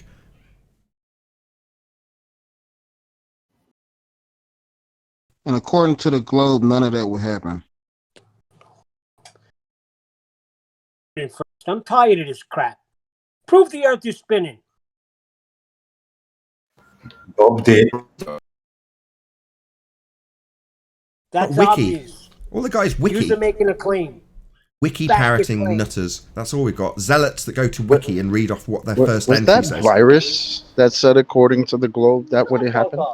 It's getting painful for them. The black swan has killed them. It's so painful. There's no data, so it's Okay. You got no geometry, buddy. Can I ask? you've got Can I ask one question or a couple of questions from Nathan Fine. about his relative density thing? That's okay. Not my relative density. I went to see if you want to address it to him. He's far better at this than me. Oh, okay. Yeah. What is it? Like Is you he guys here? are, it's like you guys are Yeah? just quizzing What- Nathan, and he should you be hear the one me? asking the question. It's all good. Arwen's yeah, he's picking up the pretending reins. to. I'm not infallible. I No, don't know you're everything. pretending. Arwen's You better guys at are this. I'm just happy to. quizzing him, Hold not on. defending Everyone shut up any for a of the second. shit you guys Look, said. just everyone shut up. Whoever that guy was, Moleman and Arwen. Arwen knows this subject better than me. I'm not embarrassed to say that Arwen's smarter than me in this regard. He is. So Arwen will take the reins. And unless the guy's like, no, I must pin Nathan on his lack of knowledge of relative density, in which case, fine, I'll sit here and endure it. I can talk to anyone who says relative density is the reason things fall. Perfect. If everyone else can keep off your back and Arwen's willing, then great. All right. Are you willing, What is it? Arwen? Can you hear me? Yeah. Are you willing Yeah, sure. to talk about it? Yeah. Okay. So you're saying that the things fall because of their relative density, and they seek the their own density, basically. Yeah, denser things tend to go downwards and less dense go upward, effectively, yes. But do they go downward because there's like the density over there is closer to its own density, basically? Yes. Yeah. Okay. But it's not literally if you like have- that. It is more directional bound because you can have a big well inside of a huge well deep down inside solid rock, and things are not going to stick to the side of it. It's still going to go all the way down because that's the direction that the density is set at. That's how it works. That's where relative because I density, had a- this equilibrium steers things towards. Oh, okay. Because I was wondering, like, if I had a like a car tire and I put a small rock in there and I pressurized the tire to, I don't know, 2 bar, and then rotate it. Would that mean that the rock would stay in place because the density is equal all around the tire? No, Why would it fall there? because it density is still surrounded by higher pressured gas inside of a tire. So the gas and the tire are combined relative density subjectable object in relation to its surrounding, which is likely to be just gas atmosphere. But the rock in itself is within a separate container of high pressured gas as well. And that high pressured gas is still not going to be dense enough to match the rock's density. That's never going to happen. Even purely liquefied gas is not heavy enough to make a rock float, I think. Yeah, but in an In equal a tire, pressure, it's not even like- liquid, that kind of density. So, yeah, it's still just going to go down, try to rumble down. Why would it fall? Because it is still denser than the medium it is sitting in, which is the high pressured air. So it knows where down is somehow. Knows. That's how relative density equilibrium is set. Into it. That's interesting. Take Because- its easiest route to its density level. Oh, hold on one second. Moleman, have you got any more questions for Armin? No, I think I don't know. I guess not. Fair enough. Very cordial. Thank you very much. All right. Yeah. I hope I explained it good enough for you to understand. Well, it sort of didn't explain anything to me, but I'm in the middle of something. Yeah, yeah, you did. Explained it. Fantastic. Well done, Armin. I completely agree. That Yeah. even though you've got higher density in terms of the concentration of the gas, i.e. it's at higher pressure, doesn't mean that it's more dense than a rock. It's still considerably less dense than the rock. Yeah, that it's seems less pretty dense, straightforward. But somehow the 5-year-old can somehow the- understand that. somehow the rock knows that it'll find its like own density below and not above. So it's kind of Well, no. So you think the rock would go up? Right. Yeah, I'm thinking if the density is that equal, is that so where the we're rock at doesn't again? know This thing where it should where go. why if the air above is less dense, then things will move up into that less dense air, even though they That should themselves happen are if it's more relative dense. density. No, it shouldn't happen. What the fuck? No, Why not? there's a bigger miracle happening here. He's stating the rock knows something. Yeah, it's sentient. It knows. No, it doesn't. It's just more dense than the air, even if you pressurize it. It's simple. What if you have a chamber where you have higher density air above? Would the rock rise? Why don't you go find out? Higher density air? Well, What? I haven't. What is Now this you're the higher expert. density air you Yeah. speak of? No. Is the air around You guys know the same Wouldn't pressure? that? But wouldn't that depend of the The air relative around with the density same between the rock and the medium that it's in? Yes. The medium in the tire is equal. There's no pressure gradient in the tire. Not about the gradient. Who's talking about a gradient now, man? Aren't we on Where relative density? They're bouncing all over the place. Let's, dropping. let's just draw this to a the close. relative- Is the rock more dense than the gas? Yes. So therefore, What? therefore It goes it's gonna- down? Yeah, For yeah. reasons. Yeah, It will okay. fall. It will So fall if down. I put Why? a tiny Why? who's talking? If I put a tiny ball with a very, very thin skin, like a balloon, for example, with helium in it, yeah? It doesn't matter what pressure you put the gas on. It's still going to be less dense and therefore rise to the top of the tyre in this example. And that won't change because it's less dense. So the less dense goes up in this example, and the rock, more dense, goes down relative to Why? its medium. Simple. Why? Why? Because it's more Looking dense. for its density So now level. you're asking why down is down.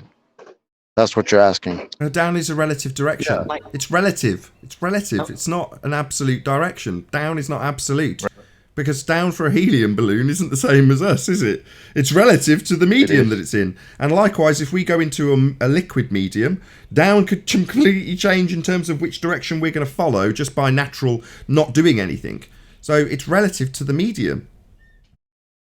Yeah, it's just a word we attribute. Right, but it is relative in the z-axis though. You know, it is relative up and down. But it's always going to move or prioritize the motion, the relative density disequilibrium. It's always going to direct that motion along the axis, either up or down. So hold on, if I fill a bathtub with water, you're saying the axis it fills is up to down? No, it fills side to side. No, of course, but it prioritized down first, and then when it's obstructed, then it will instead try to move another down, which is beside it, basically, right? Until But it's it's like, equalized. but it's. I don't get how. Why? Why down? Why density goes down? Because it's more dense. guys Less don't get a dense lot would of go up. Helium Yeah, but balloon why? goes up. Less dense. Rock, more dense, goes Yeah, but- down relative to us in our medium, with our arbitrarily assigned up and down in our medium. But Nathan, I'm asking for a cause for the effect. I know why. They're well, you won't asserting establish the gravity. That's cause. what they want. He's just puzzled about What? the axis. Why this axis? Why is it arranged like Yeah. this?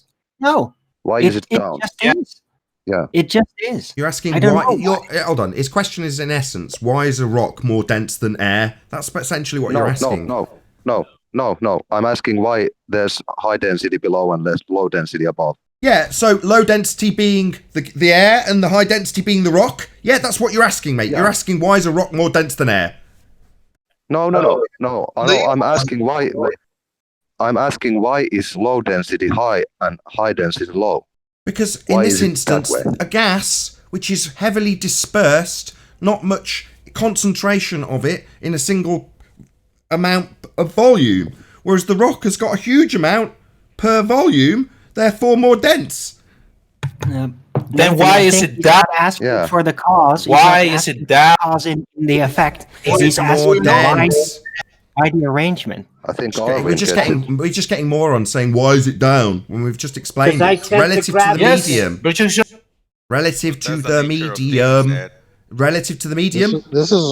This is up there. We're asking why does entropy happen? Like, this is ridiculous. Yes, That's the nature of things. Why is it relative? It's an existential question. Why is it relative to the medium? It's the way it is. Fine. It's relative Why to the don't you medium. tell us why? Because of the density of whatever it is. If you've got a frog that manages to work its way up to the top of a cliff and lay its frog spawn, the frog spawn, relative to us in our medium, is going to appear to go down, right? Because we say that's down. Well, if it happens to lay the frog spawn at the bottom of a pond, it might float up relative to us when we're viewing it. Well, it's meaningless. It's just relative to the density of whatever it is compared to whatever the density of the item displacing it. Now, the helium, less dense, will displace upwards. The rock, more dense, will displace downwards. I want to give them answer why. That's like saying the It's density is just the the cause of nature density. behavior of matter, though. It's a That's nature like gravity. behavior of matter. It's just natural behavior, Yeah, gravity. They want to go gravity. I know. I want to hear it out of their mouth. Gravity. You tell us why. What's gravity? It's just nature. No, you tell us why things I'm go. telling you, and you're Hold not. on. To say gravity is the cause of the alignment. Is gravity the cause of down, So is if it? it goes down. No. Because gravity down, how does that apply to a helium balloon then? It doesn't.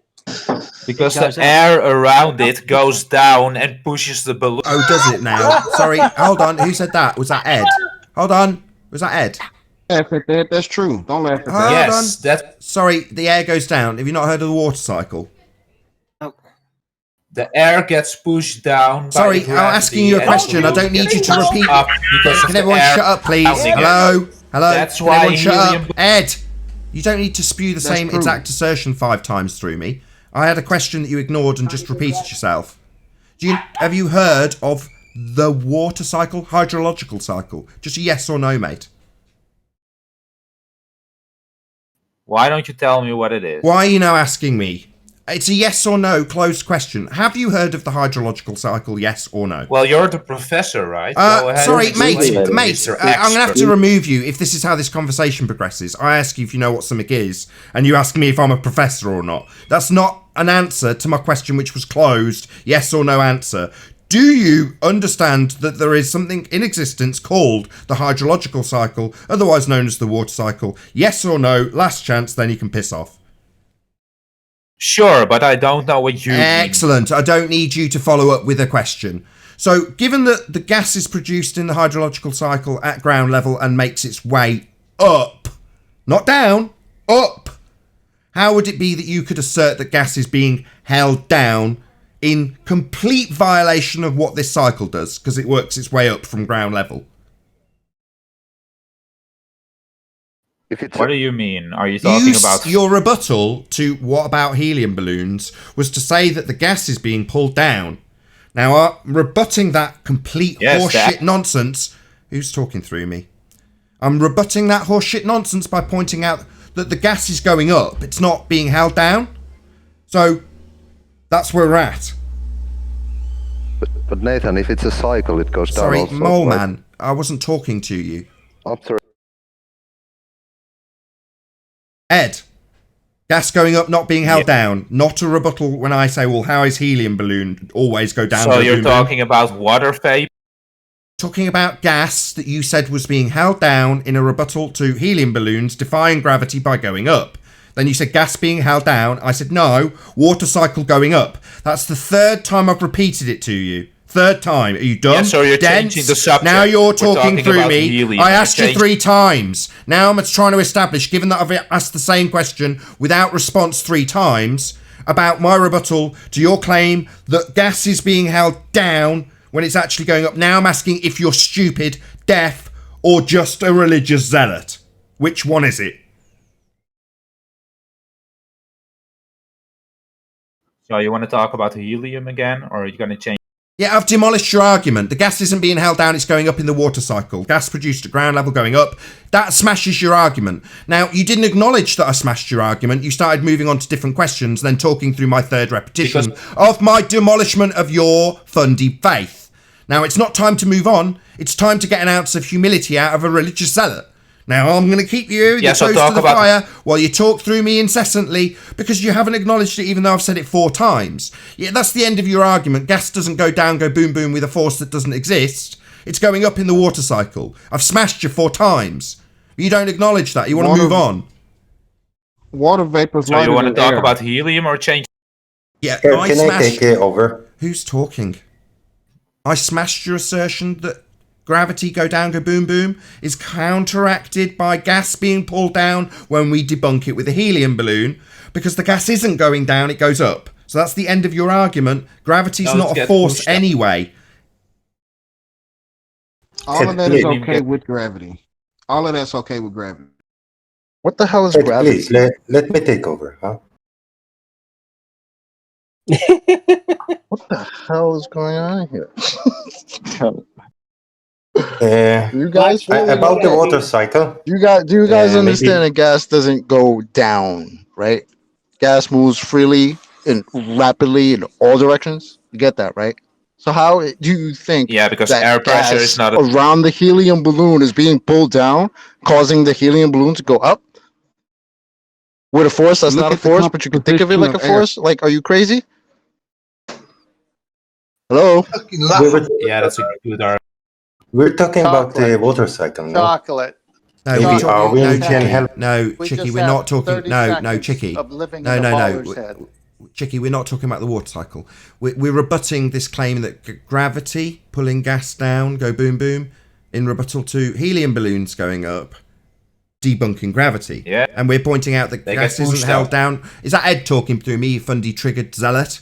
I'm talking, Ed, about how your religion's been smashed. That's not your cue to talk through me because I'm highlighting how stupid you are and how you asserted the gas goes down and then there's lots of stony silences while I repeat now for the 5th time, the gas isn't going down, go boom, boom with gravity, you stupid idiot. That would be you, Ed, the one that just interrupted me like a zealot with his fundy mute button that he needs to use because I'm pointing out his stupidity. That would be Ed, your stupidity. Gravity, no, mate. No, not gas pulled down. Not boom, boom. Yeah, going up, dickhead, moron, thicko, zealot. Don't talk through me, Gets you fundy pushed zealot. up. Don't talk through me, you fundy religious zealot. I'm telling you off for being a religious zealot. Coming on my show like a fundy moron, talking about gas being pulled down with a not actual force. And when we point out that gas goes up, you think it's your turn to interrupt. No, it isn't. It's your time to sit down, because you're shut up, and understand how stupid you are, Ed. That's you, stupid. No, gas not pulled down, stupid idiot. No, not being pulled down, stupid idiot. Not gravity, stupid idiot. You zealot, you fundy, you muter. Don't mute me when I point out how stupid you are. Just sit there and tolerate it. I've That's never what you've got to muted do. you. You have the mute button. I'm not muting you, you're talking through me while I tell you off. And while I point out the example that you gave, that I smashed, you started talking through me. But you're That's when like now, that's you fundy muting me. Like last time when I got to this point where I'm pointing out how you, with your nonsense, your fundy zealotry, got smashed. And you felt the need to mute me by talking through me. So no, I'm not muting you. That's you lying and projecting because you need to talk through me while I highlight for the 6th time without acknowledgement that you asserted gravity when pulling gas down go boom boom. Well, no, mate, that Because isn't you're lying the case. about- And now he's fundy muting me again. Why fundy mute me, you projecting asshole? So I'm not muting you. You're talking through me every time I example your stupidity because it's painful for you. Then stop cognitively. lying.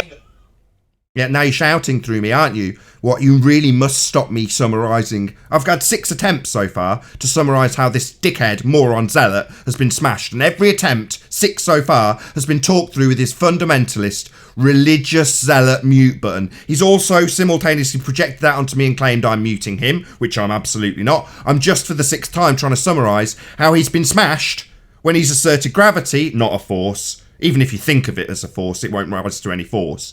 Nevertheless, he's claimed that gravity's pulling the gas down, go boom boom, to force the helium balloon up. And it isn't. I've used the gas cycles to example it in the form of the hydrological cycle, where the gas is produced at ground level and makes its way up. Definitely not down. Now, I am in no doubt now I've concisely summarised it that he will not address where his religious belief and nonsense assertion of zealotry was smashed here. There'll probably be a prolonged pause or a change of subject, because he's a zealot. Go ahead. Why Ed. does I heard why does. I Please suspect tell a me, why subject does the- change. I suspect a subject change. Not I'm going not changing down. the subject at all. Why does your You're asking me a question though, aren't you? No, not going down, mate. Not going boom boom with gravity. Yeah, going up in the gas yeah? cycle. Why? Why is that? Why? Do Why? the small So it is a particles- question for me. So it's a question for me. No, mate. Why are you asking me how the hydrological cycle works when you claim gas goes down, go boom boom with gravity, and I've smashed it? What, time for a question for me? No, it's time for you to have an ounce of humility, you pathetic weasel. No, why does the gas go up? Yeah, no, that's the same Simple question, isn't question. it? That's the same question talked through No, me while I because tell you you're off. trying to Yeah, that's the debunk same my question argument, talked but you through me don't with know you anything. muting me. Now, me asking and pointing out that I'm not going to answer a question about the hydrological cycle when the gas that you claimed was going down isn't, it's going up. That doesn't require me to answer why it's going up. It requires you, a zealot weasel, to have an ounce of humility and appreciate that you were wrong in your assertions about gravity, which is not a force, not pulling the gas go boom boom, down down, not so. Up cycles, yeah? Don't ask me why. Just accept that you're wrong. Fundy zealot. Never said that was a force, and I. Oh, you didn't, did you? You didn't say that the gas was being pulled down, you liar. I never said it was a force, buddy. You said it was pulled. What do you think pulling is? You think pulling's not a force? Oh, it's my bad. Stupid me. Sorry, audience. I didn't account for stupidity now, did I? This moron doesn't think pulling is a force. Yo, fuckwit. Pulling or pushing are forces. Are you really this retarded? Why have you come here when you don't appreciate that pulling something's force? That's just stupidity, isn't it, mate? But are you saying basically that the gas is pushed up, Nathan? Sorry, is this his wingman? Is this mole man his wingman? Yo, Ed, moron. Pulling, that'd be force then. You need to put force in to pull something. If I pull a trolley, I'm forcing the trolley by way of pulling it. That's a Never force said it. that you asserted there. Is it that you need If to I said it was fundamentalist pulled, religious I zealot used the mute me, wrong Ed? word. Ed, The air Ed, goes down, Ed. and it You seem pushes to be the fundy helium up. muting me, Ed. Ed, You've been Ed, yo, Ed, sleeping. Ed, haven't summarised your demolition yet. It's the first attempt and he's fundy muting me. What a shock. I'll try again, Ed. I'll count them off. That was one attempt. Yeah? You said you hadn't asserted a force. Yeah, you did. Now, I let's didn't. see how well... Oh, fundy muting me immediately, of course. That's second attempt. I'll see how many it because takes. you're Will it lying. take 10, Ed? Will it take 10 attempts, Ed, to point out how stupid you are? That you've just claimed you didn't assert But a I'm not- force when you used the word pulling the gas down? Yeah, you did, Ed. That's No, it's just... sorry, Ed, that's the third attempt I've tried to summarise your stupidity. I know it's painful for thick people to have a flat earther point out their stupidity when they claim they haven't asserted a force when they said something was being pulled. Now, here we are in the middle of a fourth attempt and I can see a little light flashing, Ed. You desperately want to interrupt me pointing out your stupidity, don't you, you fundamentalist religious zealot? But I'm going to get to the end and I'm going to tell you off afterwards. Because, you lying, stupid moron, when you said the gas was being pulled, you were invoking a force. Now, we on the panel here on Flat Earth Debate all know which force you're invoking when you use that word pull. So saying that you didn't invoke a force, pulling the gas, go down, go boom, boom, when it's actually going up, won't get you out the fact that you use the word pulling, mate. That's just your stupidity and misapprehension and lack of comprehension of the words that you're using, in this case pulling, that being a force you're asserting. So, stupid retard moron, do you understand that when you use the word pulling, you were invoking force now, stupid moron? You're wrong, I didn't. Oh, you didn't realise. So I'm wrong. When I pull something, it's not actually a force. My pulling something pseudo force. Is that right, Ed? Pulling something's a pseudo force, is it, moron? You want to talk about pseudo? I don't want to talk about pseudo. I want to talk about gas going down, go boom boom, and how you're constantly fundy muting me while I'm telling you about how stupid you are. I do it daily, Ed. I show my audience how stupid people like you are, and they love it. They love it because you're constantly attempting to stop me showing my audience how stupid you are. Pulling's force assertion, mate. That's your fundy mute button again, mate. Me summarising how stupid you are. Yet when you said pulling, you were invoking gravity on those gas particles, mate. But gravity is not a force. Yeah, well done. Welcome to the demolition of your fundamentalist religious assertion that we can have gas pressure without a container. Because without the container, there can be no pressure. Quote, Conspiracy Cats 2019. Now that's how I pummel someone like you with a religious faith that gas is being held here by way of a pseudo force, which it isn't. If the sky was a vacuum... Force, is that Ed talking through me again with his fundy mute button? There's a conclusion coming. Of course, he detects it. Yeah, if the gas isn't being held here by a fundy force you've invented... Yeah, second attempt. Ed's interrupting, of course. It's his time to talk because he's the stupidest one here. No, Ed, it's not your time to talk. Shut up, sit down, shut the fuck up. You're a moron. You don't think the word pulling means force. It does. And if you haven't got a pseudo force to hold the gas here, then the gas would fill your sky vacuum, debunking your religion of space, Ed. How'd you like those apples? Plain. You've been single-handedly smashed by Nathan. Actually, I'm not, because he lied about me, but that's You okay. did not lie. You said pulling. And it was gravity from the beginning with all your why?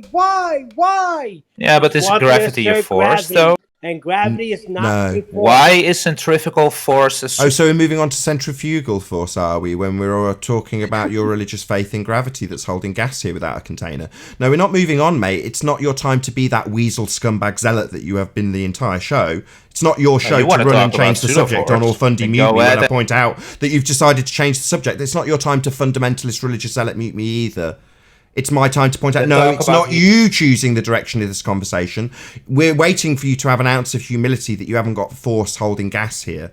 But you haven't conceded that. I've made my summary and conclusions therein with a constant fundamentalist religious zealot interrupting me. Also claiming that I muted him, I might add. But that's just projection from someone in cognitive pain. Before I get to the end of this description, I expect to be interrupted at least twice more by this pain-induced fundamentalist religious zealot who's made a load of nonsense assertions, mainly about how gravity's holding the gas here. That's interruption number one. Because if the gas isn't being held here by a pseudo force that he thought he had when he was claiming it went down, go boom boom, then you wouldn't have gas. That's the second interruption from a fundamentalist triggered religious zealot with his dying religion being highlighted by a flat earther. It's too painful for them to sit there and listen because it's demonstrating how we don't have a sky vacuum. Because you haven't got a force holding the gas here and there's no containment. You've got an open system with rockets travelling out to a sky vacuum that doesn't exist. Debunking all notions of any travel, any photos, or any claim to be proof of a ball Earth from this region that doesn't exist, because you haven't got a force holding gas here and there's no containment in your sphere world model. With that, I'm going to say a huge, massive, enormous thank you to both Discord and G Plus panels for making this such a fun and entertaining show for you in the Nathan Oakley Premium Stream audience. Thank you for smashing the super chat, liking, commenting, sharing, subscribing, and all that good stuff. Be sure to check out nathanoakley.com and the Flat Earth Debate Forum to keep up to date with the community debate. I've been Nathan Oakley, and I'll see you all in the next video. Oh, what a day! What a lovely day!